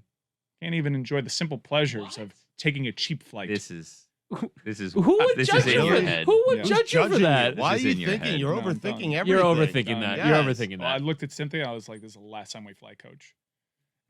It has nothing to do. I can understand your I attitude coached with people years talking to ago. you on the I mean, airplane. yeah, that's So But you're that's minimum bad. exit row now? Look, I had at minimum. Has nothing to do with comfort. It has to So do I with had what another- other people think of you. We've on been the talking flight. about our airline flight experiences a lot, right? So the flight to Georgia, I was on this flight, and a lot of Canes fans. Everyone was super nice on this flight. If you said something to me or honored my grandfather's memory by offering up your condolences, Right. I appreciate every single one of you. Just don't. I prefer you not talk to me. But there was this one flight that I was on. that You know how this is coming off. It's probably terrible. I know it's not a good look. Billy, he's arrived not- at he's arrived at he doesn't care though. That's No, where he is. I'm not. I care about your interactions with me. I'm very proud of my record in talking to the fan. I'm. You have a record? Yeah. Okay. Anytime someone comes here to the Clevelander, I understand that that's part of this. Yes. I can privately wish that it doesn't happen, but you won't suffer the consequences of this. It's called having a parasocial relationship. It's like this one-sided thing where it's like celebrities or people who are famous or whatever, they put out a lot of themselves into the world, and people that the celebrity doesn't know exists then therefore thinks that they know them. So then when they come up to you, they think that they know you really well, but you've never even seen or met this person before. So sometimes it can feel like you're in this, I would assume, I'm not a celebrity, this has never happened to me. You're in this awkward spot where like a person thinks that they know you really well, but you don't know them. So they're overly friendly with you. And then you feel like you have to be friendly with them, but you actually don't know them. They could be threatening you. They could be a complete stranger. They could have terrible intentions, but they know everything about you, and it's a really weird relationship. Right. And I am nervous for Jessica as she continues to grow within our show and be around it, and the fans grow to really love her contributions to the program. Because if there is one thing that I wouldn't want as a woman going out with my friends, it's a bunch of strangers screaming my name, thinking like they know me, wanting to come up for a picture. And that's a gender dynamic thing, but like you got to take that into consideration a little bit. Of course you do. Yes. But on this plane, I don't know how they filled in the first 6 rows, yet all the bins for bags were taken. I had group 4, and they were all gone. I was row 10, so I had to walk all the way to the back of the plane, and I took the very last 2 cabins for 2 bags. And I had to go walk all the way past people because we're packed. So like you sardines. delayed everything, and everyone hates that. No, person. I didn't delay it. I was very quick, and I was helpful in that I told American Airlines, hey, you don't have any more rooms for bags here, and everyone else had to check in their bags. But what that meant for the ride back is I had to, once we landed, I had to matriculate through the aisles. Oh, someone takes a beat, I'll move 1 row up. So I was there till the very end to get my bags. And that means everybody that was wearing Hurricanes garb saw me, a Hurricane fan, in there. Most of them had something to say. And it was like, this is a nightmare. This is my worst possible scenario because I need them to move out of the way, but it's slow moving. They're going to recognize me because they're Canes fans and they listen to this. If they're a Canes fan, the chances are pretty good of that. And so they're going to want to say something, and I'm in my hellscape right now. Why This did is you awful. just not wear Canes clothes? I'm still going to get recognized on a Canes flight because Hurricanes fans listen to sports radio. Now they're likely He's a listening Golden to QAM. Cane, Billy. I'm That's Golden true, I Cane. forgot I'm about recognized. that, yeah. But you chose an odd career for you not wanting any of this. Yeah. Oh, I guess I did want some of this, and that being the You career. just wanted to stop. Just wanted that aspect to stop. I mean, Mike, It's not going to stop, though. You took photo shoots this weekend. I think that you liked the attention of the Photo shoot. Zubaz and the Yeah, chains. no, I and like the that was a hoodies trip. and all of that. It was a trip. I love my interactions with folks. I just prefer to not have them. It doesn't add up, though, Mike. I enjoy talking Doesn't to have to. fans. Why are you trying to make sense out I'm of not. this? I'm just because you don't enjoy them is what I'm. No, I do enjoy them. I just prefer to not have them. Why would you not But want to what have things something do you enjoy? enjoy that you would rather not have? It's like I I enjoy enjoy chocolate, not- but I'd rather not have it. I enjoy walking through a tailgate, being able to enjoy myself and not have to worry about people recognizing me. Right. I enjoy that way more than having to stop and take a picture and have to be reminded of the fact that I do have to mind myself at these tailgates. That being said, when I'm pulled into this situation where someone high-fives me, recognizes me, wants to take a photo, I'm going to enjoy my time with that person. I'm just going to privately wish that I wasn't there doing that at that moment and I just could keep walking. Does that make sense? No. Sometimes my small talk goes on so long that the person that initiated it is trying to find the way out of talking to me. You got to figure it out. You flip the script on them. Just talk to them till they're tired. Well, I'm gonna make- I'm going to make you not want to be here. All right, I'm gonna go now, and I'm like, oh, we're done. Wait, where are you going? What are you saying? more What's your to tell favorite you. number? What should I have for dinner? Tony, just a general question. How the hell do you look so damn good? I mean, seriously, you are. Well, I exfoliate, I try to get the right amount of sleep, hydrate. I don't know. I got genetics, man. My mom, you should see my mom. She looks like Tina Turner. She's 75, looks like she's about 45. Tony Gonzalez is with us. He is here on behalf of TiVo Stream 4K, the best streaming service on the market, to bring you all your football content together in one convenient place. And we'll get to that in just a second. Did you say your mom looks like Tina Turner? Is that? She does. She's got the muscles. People see her. She's skinned. How about my grandmother, Right. who went to the Hall of Fame? She's 103 years old. 103. Still got her brain kicking. It's amazing. That's incredible. So you're attributing your good looks and your youthful looks to your grandma, essentially, is what Yeah, it to is. the women in my family, even though they're women. Maybe that doesn't translate to me, but yeah, my grandmother, she did it all too. She still has a couple glasses of wine every day, eats the bacon, ice cream, all that stuff. It's all that. I love being healthy, but at the same time, you gotta have those genes too. What is Tony Gonzalez's guilty pleasure when it comes to food? Does the beer and wine, does that count? That's not food. I like hamburgers and Thai food. I don't know. Tony, if you have family that's living to be 103, what's the point of trying to live healthy? It seems like you're good genetically. Like, just eat the bacon, eat whatever you want. You'll be fine, Tony. Yeah. Well, all right. Well, let's hope you're right. We'll see. Watch me have a heart attack next year or something. You're like, what happened? Tony. Tony, negative outlook on life, man. I'll be good. I'm fine. Tony, we were playing a game of make it or break it earlier, okay? And so we know we have a limited amount of time with you, all right? So I'm going to ask you some guys, okay, in the NFL, and you're going to tell me if indeed this is a make it or break it season for them, and if it is, whether you think they're going to make it or break it. Is that fair?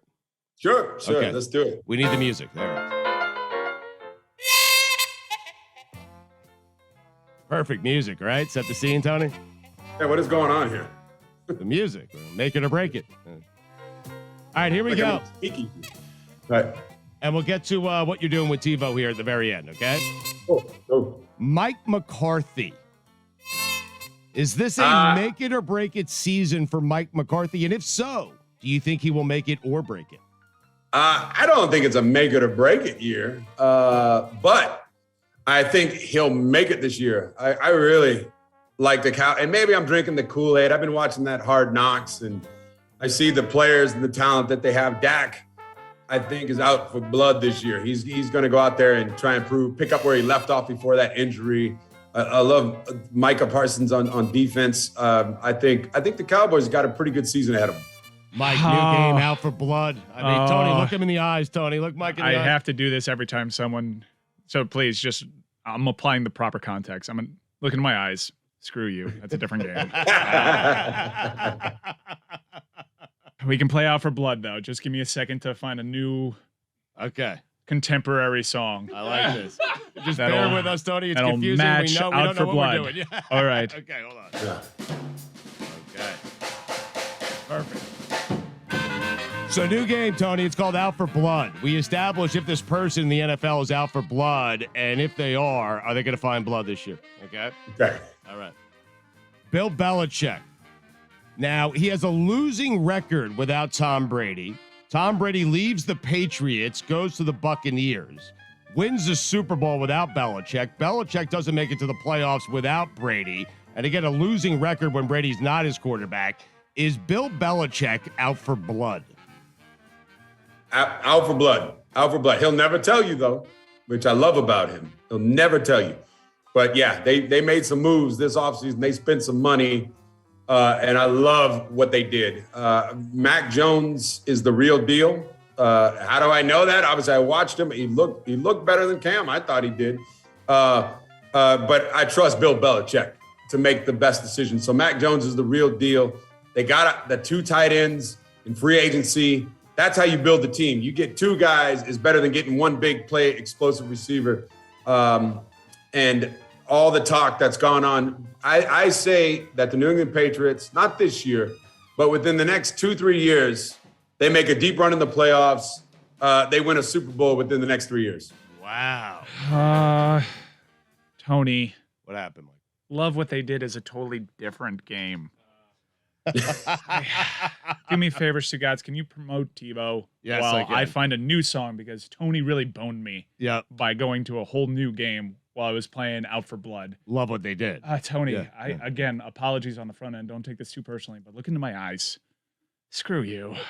Tony Gonzalez is here on behalf of TiVo Stream 4K, the best streaming device on the market to bring all your football content in one place. And again, we will ask him about that in just a second. We'll play your game. Washington football team. Did you like what they did? Different direction I was going to go. Honestly, I didn't pay attention too much to what they did. Tony! Wow. So you didn't like it. That's a different game altogether. Didn't pay attention to what they did. Oh, okay. Not deep. No. I love Coach Rivera, obviously. One of my favorite coaches in the NFL. The defense is stacked. But will they make the playoffs? Will they? I think they're going to take a step back. I don't think they squeeze, Oh my God. Snuck in last year. I don't see them making the playoffs this year. So many games being played. Will they make the playoffs? Will they take a step back? I mean, there are so many games being played. Mike, what do we do? All right, we're going to keep playing. I didn't notice what they did this offseason. Tony, did you notice what the Cincinnati Bengals did this offseason? No, not really.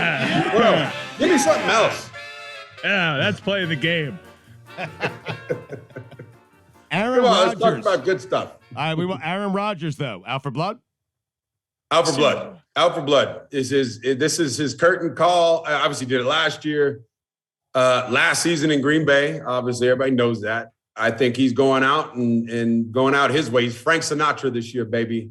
Going to do it his way. He's been doing it his way. I think he's going to have a good year. I don't know about as well as last year. But I think the Packers, they got a chance. They got a real good chance to make I don't know if they can beat Tampa, but they can certainly be that second best team in the NFC. Joe Burrow, real deal? Real deal. Love what he did last year. Stugotz, that's a different game. We're playing Out for Blood. Look into my eyes. Screw you. Do the TiVo read. Real deal. No, go ahead. Expand on Joe Burrow, Tony.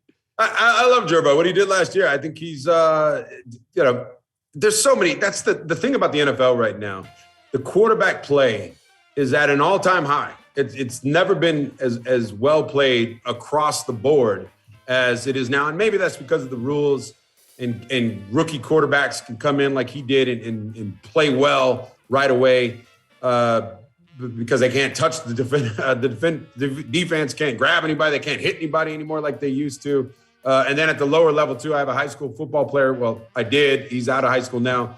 That's all they do. These kids just throw year round and they come in ready to play. I think he's going to have an outstanding year again. Just like a lot of quarterbacks, they're all putting up these amazing numbers because of the rules. All right, tell us what you're doing with TiVo. You've been very playful. We appreciate it. What you're doing with TiVo and why they're the real deal. Like you mentioned before, so eloquently and well, TiVo 4K stream. Teamed up with them. That's the best you can get, and it is TiVo. You didn't mishear that. They're back and they're doing some great things, and it's all in one nonstop shop. It's got this great voice command function where you just say, "Hey, take me to the Kansas City Chiefs game. Take me to the Falcons game, whatever game you want to watch it in 4K. And then after the game's over, like I got 4 kids, I got daughters. I can say, hey, take me to Cinderella, take me to Snow White, take me to whatever you want to watch, take me to the latest rock movie right away. And $29.99 on Amazon. You can get it there. You can get it at any other major retailer. For the price is right. Can't get better quality than 4K streaming. So go out and pick one up. TiVo, back in business. Tony, we appreciate it. One final one on the way out. Jameis Winston, make it or break it. That's tough, guy, because I think it's a medium. I'm gonna say make it because I love Sean Payton. I think Sean Payton can get him going. You had him shook there. On this show, we ask the tough questions, Tony. That's a tough one. I like Jameis. Jameis is a quality quarterback.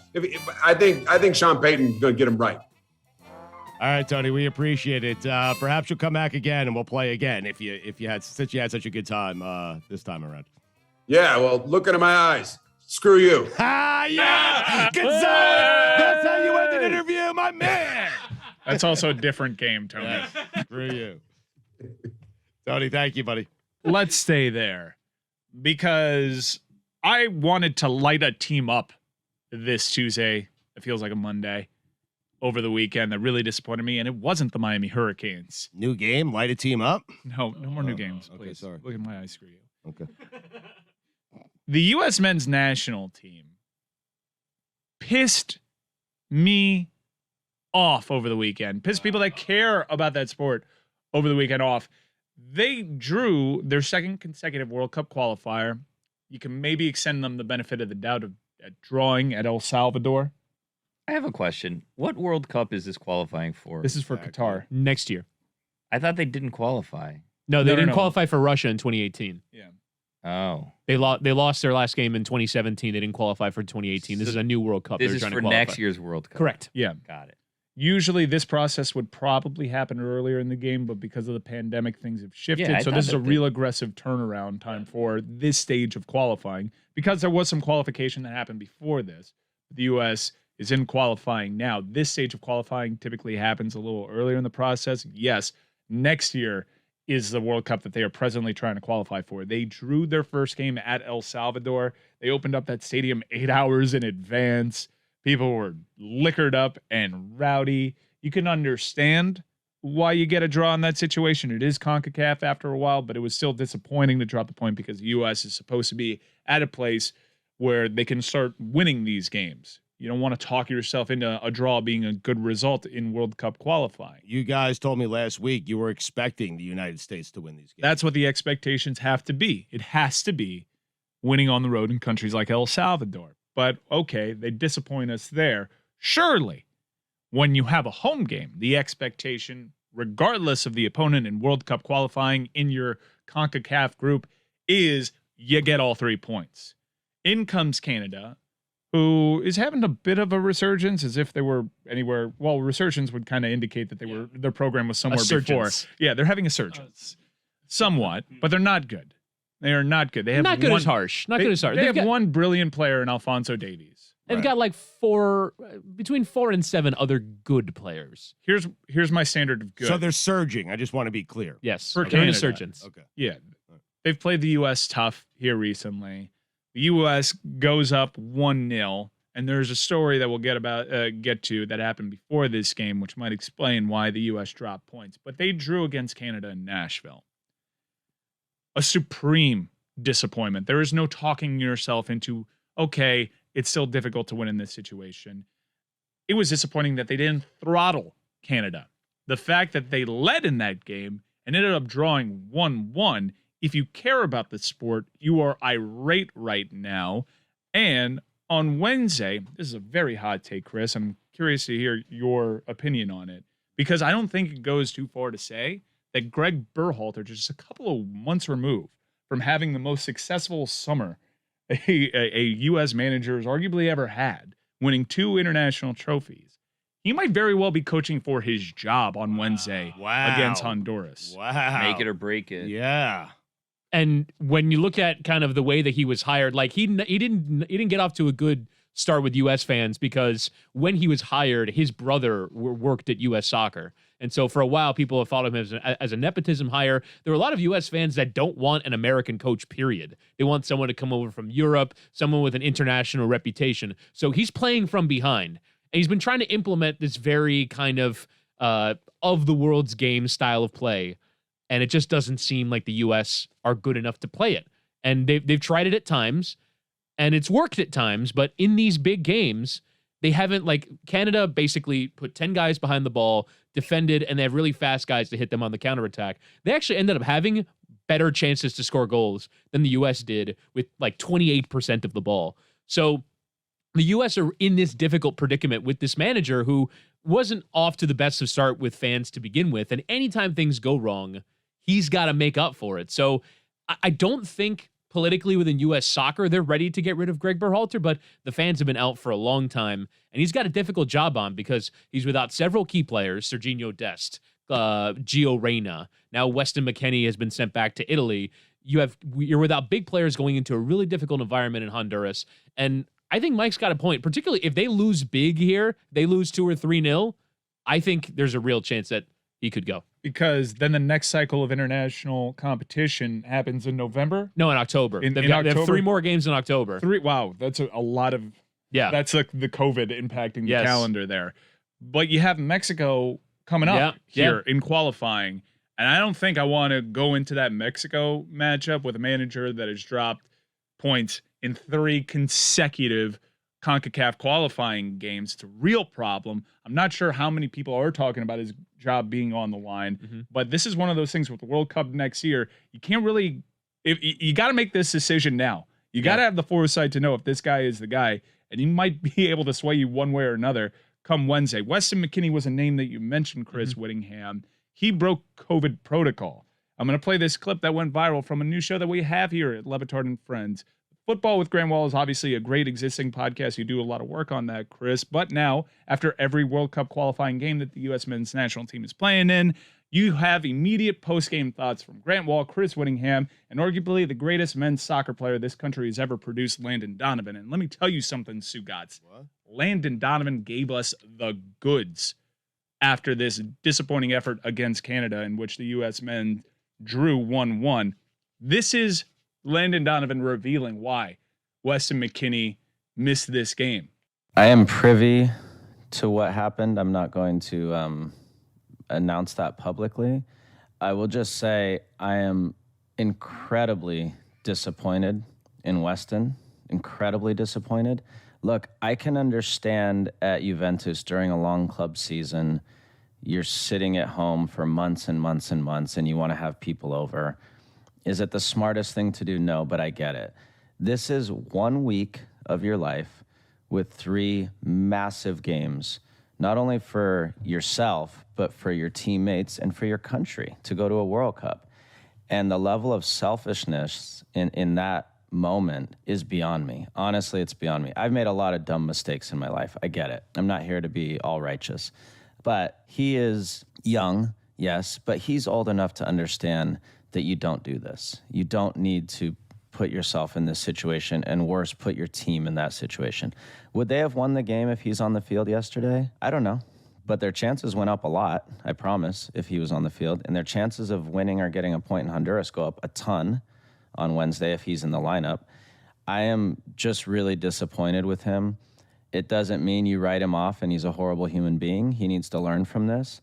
But this can never, ever, ever happen again. It is almost beyond repair, and he has a lot of work to do with his teammates to make sure that he never does something like that again, because you lose trust in your teammate. This is their livelihood. These guys want to go to a World Cup. Christian knows what it feels like to sit on the field in Trinidad crying because he didn't go to a World Cup.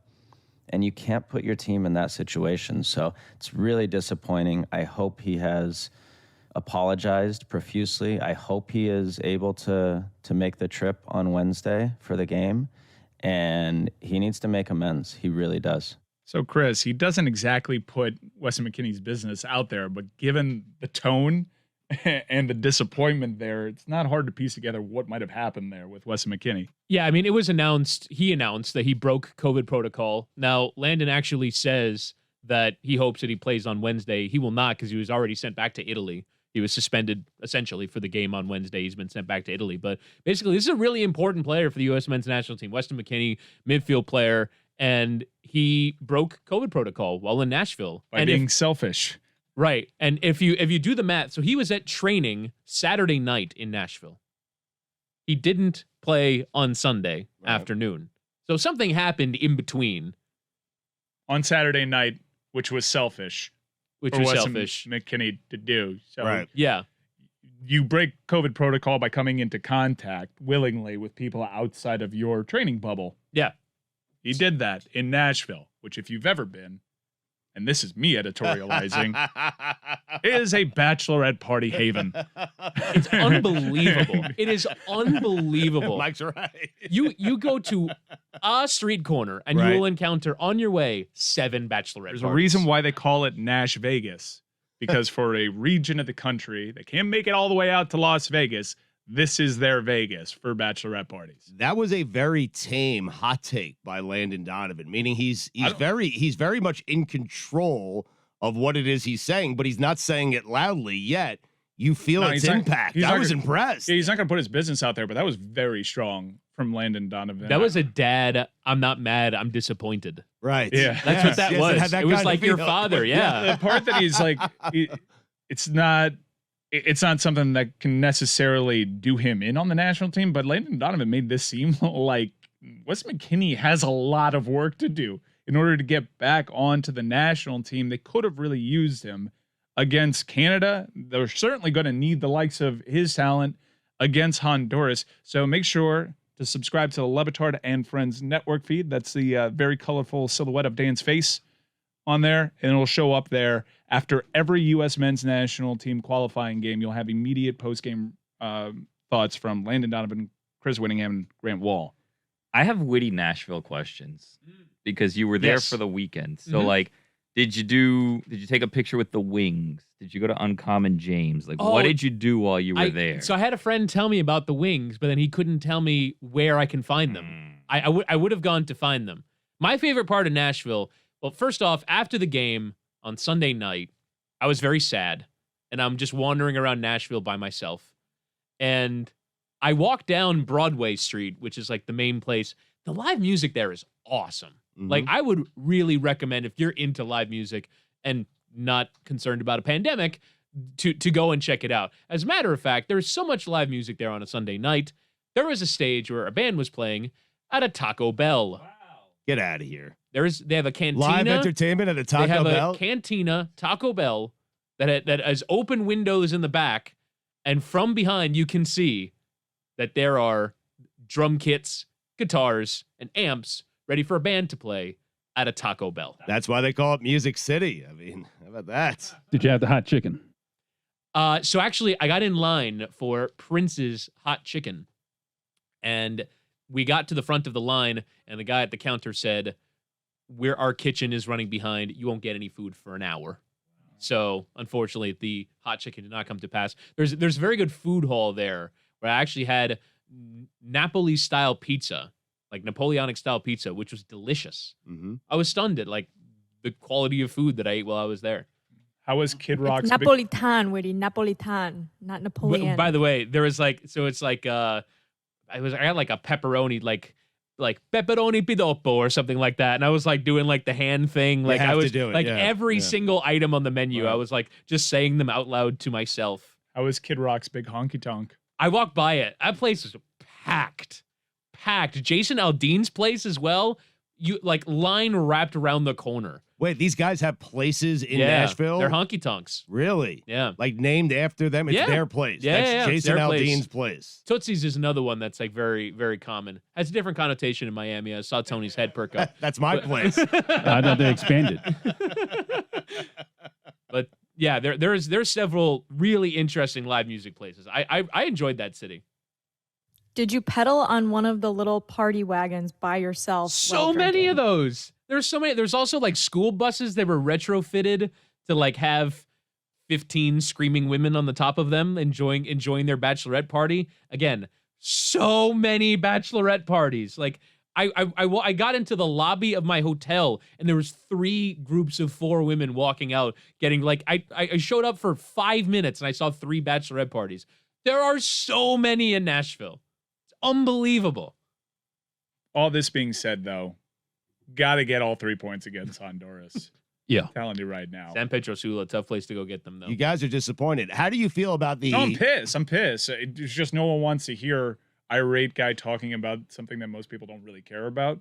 But I'm interested by the manager. Like Chris made a comment earlier where soccer fans, they want the best manager out there, right? European. No, man, those aren't my standards Mike, for the U.S. why does the manager have to be American? Just go get the best soccer manager. Why is this manager teaching them a style of play that they can't play?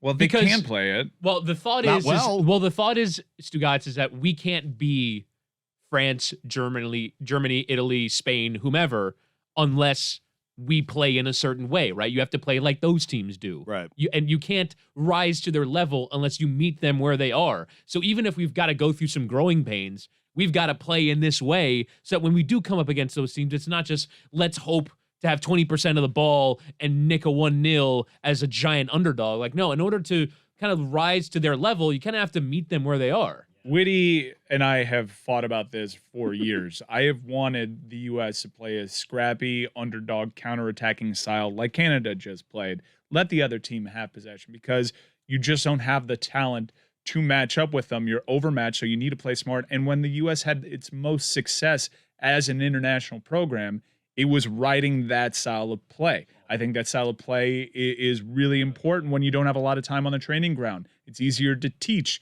You have to be organized, but this attacking style of play is a very complicated way of playing. And the selling point to me on this whole style of attacking play from this manager is that we can at least go up against the likes of El Salvador and throttle them. All right? You'll run into the problem of not being able to play the Brazilian style of football against the Brazilians down the line in World Cup qualifying, but at least you'll be able to play countries like Trinidad and Tobago off the park. Right. You can't do that against El Salvador. You can't do it against Canada. Then why are you doing it? They should fire him. Sure. I love your passion. I'm trying to get into it for you guys. I really am. Like I'm trying to back what were you your guys on thoughts? soccer. Listen, you guys had such big expectations for them winning this game. I just assume you guys never have that. Like you're never that confident. I just assume they won the game. They lost, fire. They didn't lose. A draw. It's like a loss. It was a draw that felt like a loss. Right. You don't win, you lose. When you're expecting to win, you get a draw. It feels like a loss, does it not? 100%. Thank you. Now, can this be reversed, Whitty? They obviously have a lot of time in qualifying, but Canada was supposed to be one of those games that you were counting when you were doing win-loss. The good news for the U.S. is they do that in soccer. Is that through like it 8 games we've had in qualifying, 5 of them have ended in draws. Only 2 teams have won games. Mexico and Panama are the only teams that have won games. So in the standings, they're actually right now level with the other teams for the final World Cup qualifying place. So in the standings are okay, but you're really limiting your margin for error when you have to play Mexico home and away. Costa Rica away has been a really difficult game for the U.S. traditionally as well. So you're really limiting your margin for error, and time is running out. You don't want to wait until it's too late like you did in last cycle, because then you don't qualify, and that's a disaster scenario for the United States, is not qualifying for this World Cup. What's it like working with Landon Donovan? That's kind of cool. I know. Man, he called me witty once, and like I melted. Wow. I was like, wow, we're on witty already. When the hell did he start working with us? Last Thursday. What? Yeah. Came together like overnight. Like we're like, okay, what are we calling it? When are we doing it? Cool. All right. And it was very Batard and Friends style. But Landon was excellent. on yesterday's podcast. Check it out, Le Batard and Friends Network. Nice plug. Wait, really? Yeah. Seriously. Take that out. Vroom, vroom, go. Well, the race this weekend was a beautiful, spectacular race. Max Verstappen won again. He's in first place in the Drivers' Cup, Stugotz. Zoom, vroom, vroom. I almost said zoom, zoom. God, I screwed up my own line. Anyways. Isn't that a Mazda commercial? Mercedes. Yes, it was. Mazda was 3 zooms. I think we're only doing Zoom, two zoom. zooms. Yeah.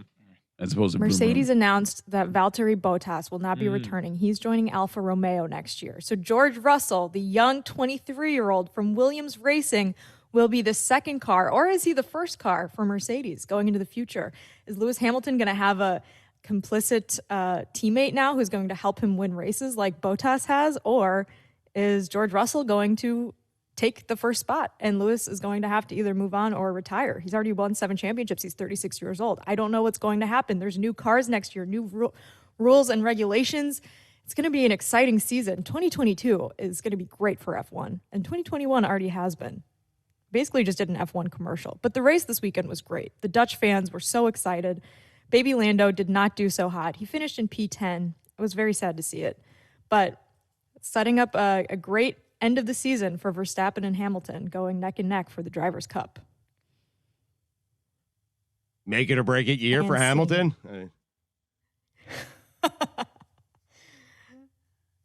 I mean, for Verstappen, if not now, then when? Exactly. If not now, when? Because Hamilton has had a stranglehold on that sport for 7 or 8 years now. And if Verstappen's going to get it done, it has to be this year. So you're right. If not now, when? And there's league chatter that next year's rules are going to really widen the field for other drivers. Like there's going to be way more parity, allegedly, for next year's cars. There's going to be a spending cap. The cars are going to look totally different, bigger tires. It's going to be a totally different sport in 2022. I don't want to change the sport. I tune in for Verstappen versus Hamilton. I like that every race that I can tune into, it's just I look at the top and it's Hamilton and Verstappen. You know it's 2 guys. Yeah, you need bigger tires. Yes.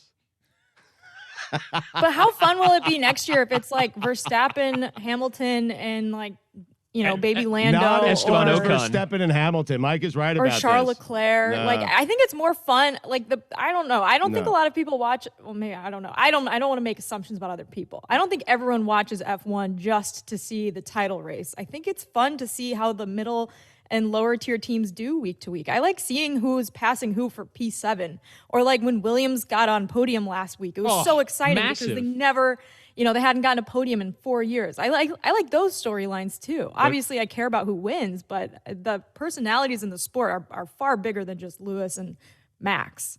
But imagine you tuned into a college basketball game, and every time you did, it was Carolina and Duke. I mean, that's what you want. You get bored of it after a while. I don't think you would. You would.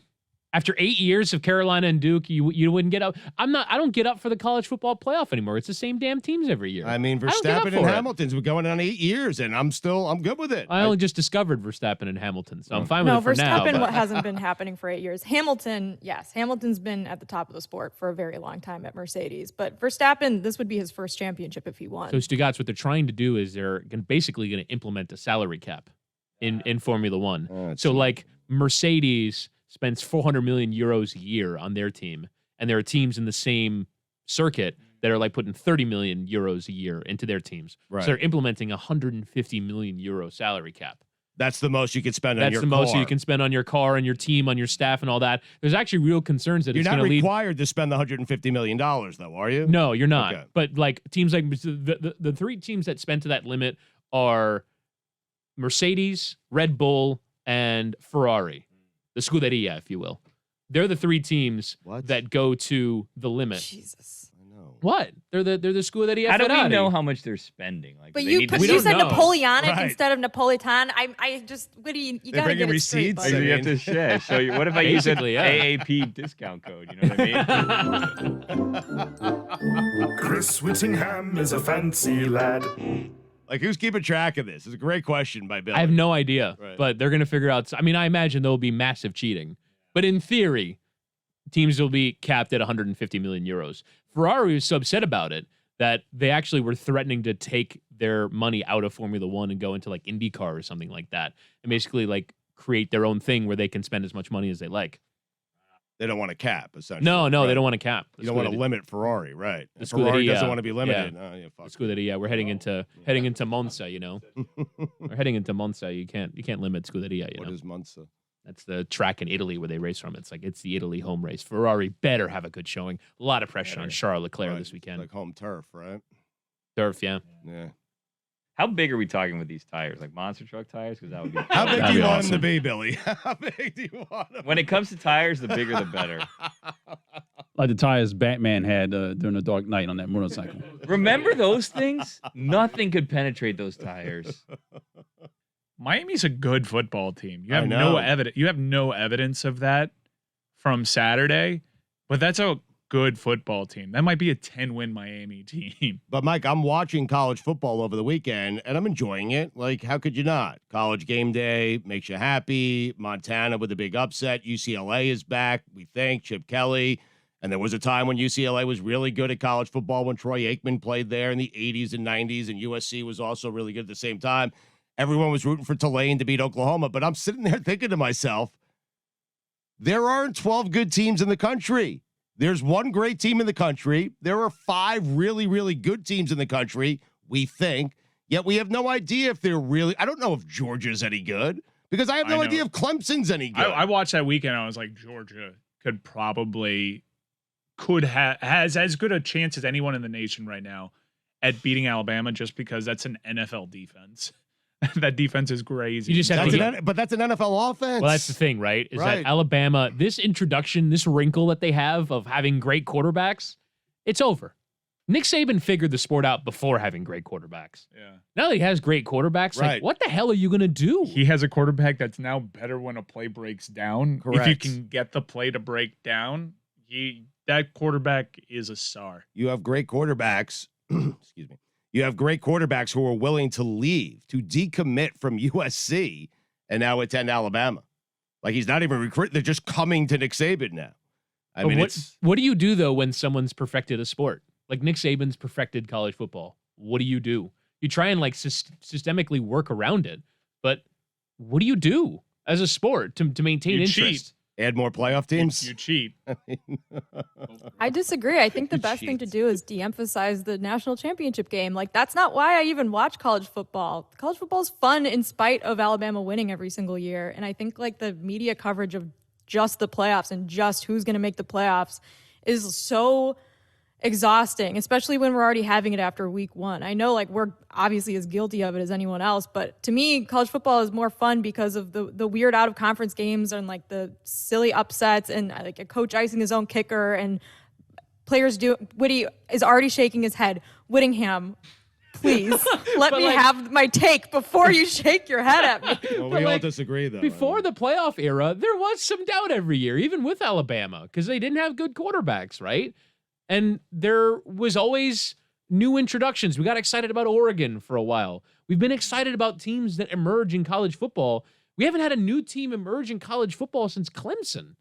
And that was 7 years ago. It's essentially 3 teams right now, right? Like when If you look LSU at won the national championship in 2019. Yeah. That was 2 years ago. if you look They haven't made the playoffs. Like they didn't make the playoffs last year. They didn't make it in the years running up to that. But they had an amazing season and ran through the competition and won. One of the best college football teams in history. Yeah. They cheated. Well, They might have cheated. Yeah, Odell but- Beckham was counting stacks on television, so yeah, probably. But if you look at the history of who's made the 4-team playoff, it's the same teams. Yeah. For the most part, right? It's You'll get- Ohio State, it's Alabama, it's You'll get- Clemson, it's Oklahoma. You'll get the random Washington year. Right. FSU made it the first year when Jameis was there, and I think they lost in the Rose Bowl. That's the thing, too. Calling the semifinals of the college football playoffs still the Rose Bowl because you want to have your cake and eat it, too. That doesn't make any sense to me. I miss agree. a I BCS. hate that. I hate that. I just wish we had a Rose Bowl. Yeah. Like that would be something to look forward to if you're a Big Ten or a Pac-12 fan That's a throughout the good season. That used to be a good season, making it to a Rose Bowl. Right. That used to be the Exactly. destination. What are you playing for? You're not playing for anything. I disagree with you guys. I like that the semifinal is at 4:30 in the afternoon on New Year's Day. And it's still called the Rose Bowl. And it's still called the Rose Bowl. And you still have the, drone shots of the Rose Bowl and the golf course next door. Pageantry. You would still have the Rose Bowl. It would just be not to play in the national What do I care? championship. I mean, Because then they, you rotate the New Year's Six bowl games in and out with the playoff games. But who wants to play in a you Rose can't even Bowl? remember, was this Wisconsin. year at the Sugar Bowl, was that a playoff game or was that just a Sugar Bowl? It's Wisconsin and Stanford. Like, so arbitrary. I saw the face that Mike made, but who wants to play in a Rose Bowl where the winner doesn't go to a national championship? Then it's just the Rose Bowl. Not Who that cares? old. Neither. The Whitney's not that granddaddy old. of them all. No, it used to be a destination for a Big Ten or I am that Pac-12, old. Pac-12 school. It used to mean something. The Rose Bowl used to mean something, and now it's like a. it still does to those schools. And like when it's not the semifinal, because it's weird. because It's one out weird of now because of the way that they do the playoff, and all of a sudden you find TCU's playing in a Rose Bowl. It's just there's a tradition that goes with the Rose Bowl that game would have mattered. That game doesn't need LSU playing Notre Dame in it. It really that doesn't. first year though, when it was Florida State and Oregon in the playoff semifinal, that was awesome. I remember like Rose Bowls are awesome. But what I'm saying is like it's Top just five it's just bowl. fun even though it's in a semifinal. You don't need a top 5. It's a top 1. It's the Rose Bowl.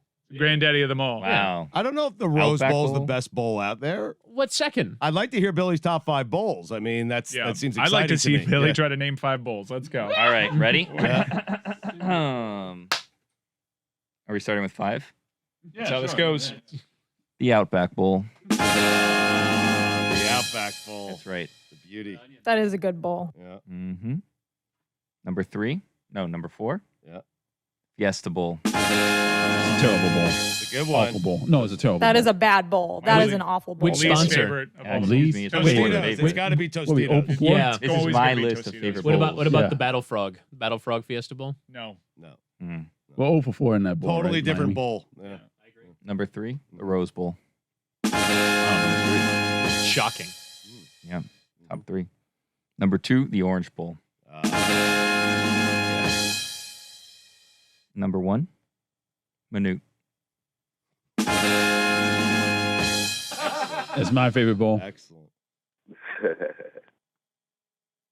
No love for the Gasparilla Motors. The Blue Bonnet Yeah. Bowl. Yeah. No, it's Gasparilla Mowers, right? no, it's Bad Boy Mowers. Yeah. Gasparilla Bowl. Just Oh, just sorry. on the outside looking in, also the Beef O'Grady Bowl or whatever. Yeah. it's Beef called. O'Brady's. Beef- yeah. Beef O'Grady. The famous Idaho Potato Bowl is by Ooh, far the best bowl. overrated. And now No, they do overrated. the French fry bath at the end. Why have we not been doing that for years? The loser should get a bath that's just uncooked spuds, just like buckets of potatoes dumped on their head. Seemed like it would hurt. Yeah. Exactly. helmets. That's why it's the Salt in the punishment. eye. They do have helmets. It's a good point. You see the Mayo guy on College Game Day? Duke's Mayo knows what they're So doing from a gross. social media standpoint. It's pretty cool, The right? Duke's Mayo Bowl people, they are on their game when it comes to sending people swag and having social media influence and being funny with it. Duke's Mayo all of a sudden is a name that matters in college football. They sent me a shit ton of mayo. Oh, Like I God. went out of town for Labor Day and I brought the mayonnaise with me because I was like, I feel like I should have this with me during the game. Like they've completely infiltrated my brain. I had never even heard of Duke's Mayo till like a year ago. Now I have all this mayonnaise. I don't know what to do with it. There's only one mayonnaise as far as I'm concerned. I mean, that's it. I've never heard of Duke mayonnaise until the guy rubbed it all over his body. It's Hellman's, right? Ooh, I do not want that smoke from Duke's.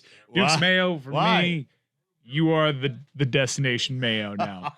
If you're into that kind of thing. I am not because I'm only half white. Multiple Americas situation right there.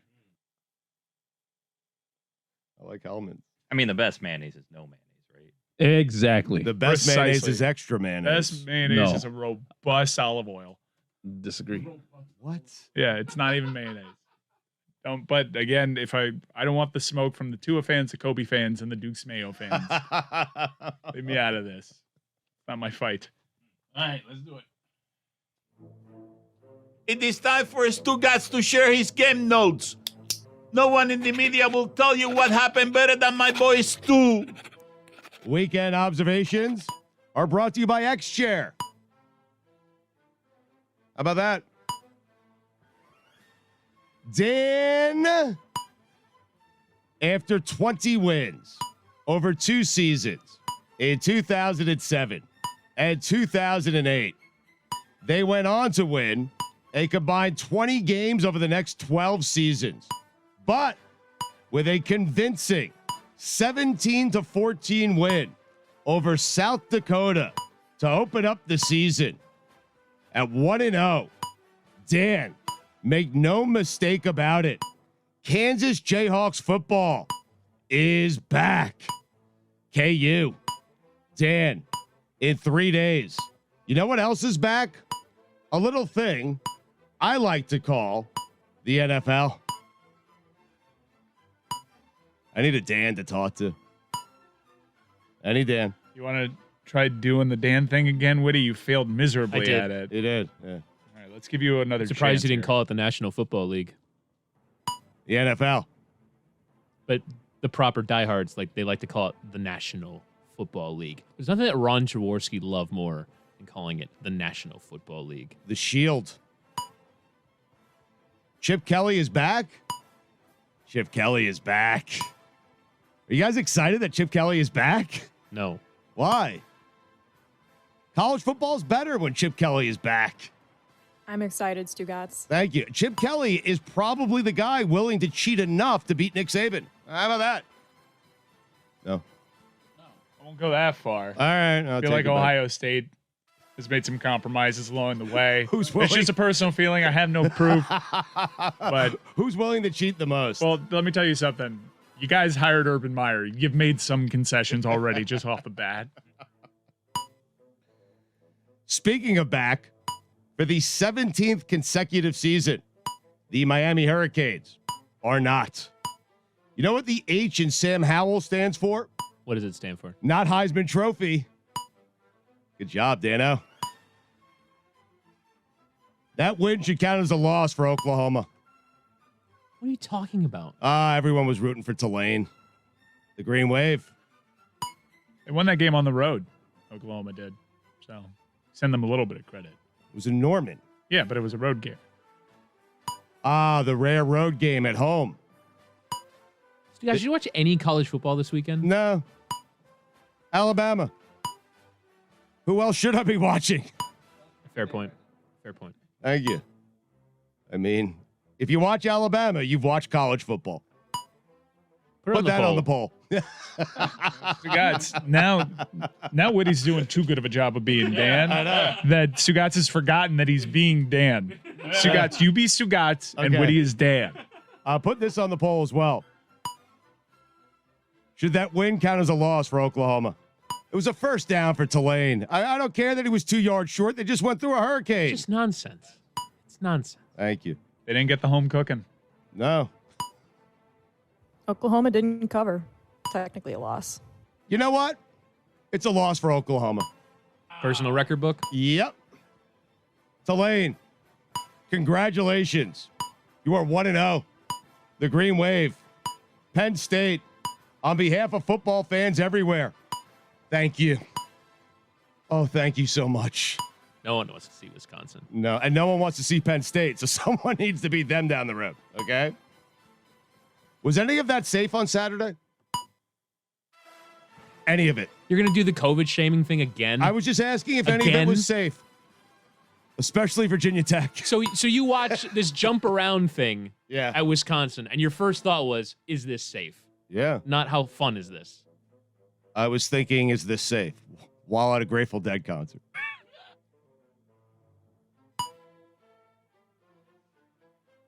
Either way, the Hawaii overcashed. Oh, it felt good. Chasing? Chasing feels good. And watching Hawaii at night. I mean, I'm during the daylight hours last weekend. Who wouldn't take $500,000 to lose to Nebraska 52-7? That's a win for Fordham. Nebraska 0-2. What are you talking about? I'm talking about Nebraska being 0-2. When you factor in that you lost 52-7, you were paid $500,000 to do so, and you still scored a touchdown, a tutty. And that feels like, overall, that feels like a win for Fordham. It really does.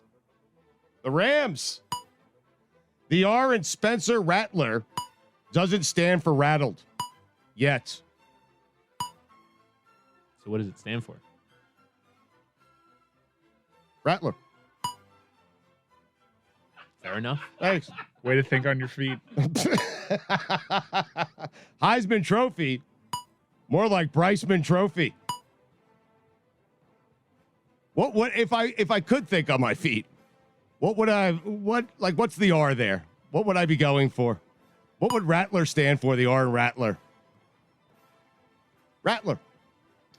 I guess none of us are quick on our feet. No. No. Late in the proceedings.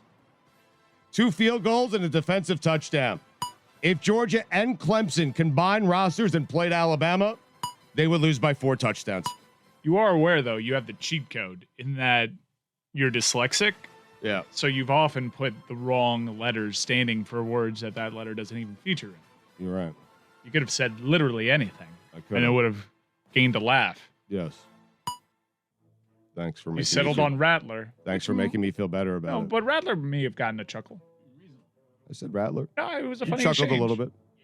Exchange. Do you agree with me? Georgia Clemson combined lose to Alabama by 28 points. I do not agree with you. All right. I think so. No, I Thank think you. I'm going to come out and say it. Georgia's beating Bama this year. What? Get out of here. You heard me, Paul. Is that a Mike Ryan exclusive?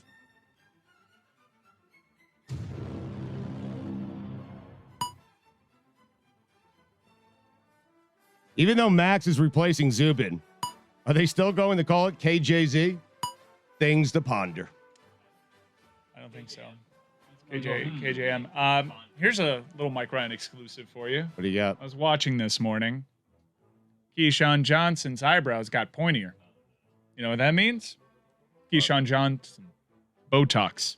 And that is a Mike Ryan exclusive. Wow. Oh, come on. Telling you, Dano. They're pointier. That forehead is smooth. Alan Hahn. Heck of a run. Max Kellerman, aging 20 years over the next 365 days. Collision course. Montana being paid to beat Washington. It's a win-win. Grizzlies. Grizz.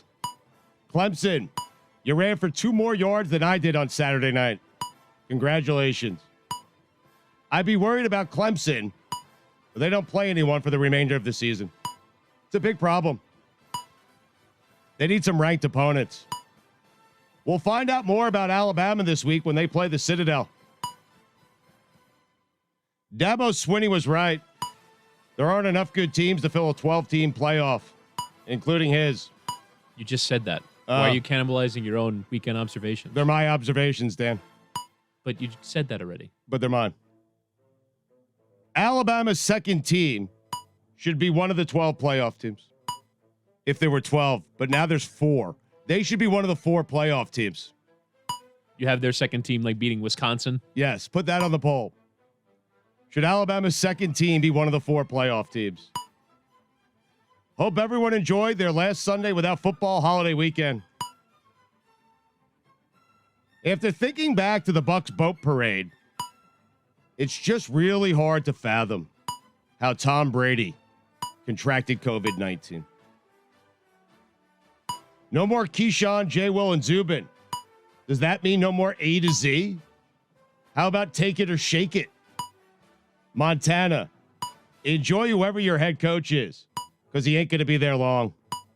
I hate when Alabama opens up with cupcakes.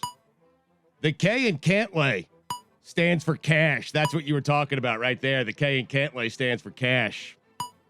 Damn it, Mike. College game day puts a smile on my face. Also, I'm not sure how safe that was. I was in Foxborough over Labor Day weekend, walked into the Patriots Hall of Fame, and threw up. They have a place called Patriot Place, and the stadium is on a street called Patriot Way. I fucking hate them. And I'm also pretty certain it's the nicest stadium I've ever seen.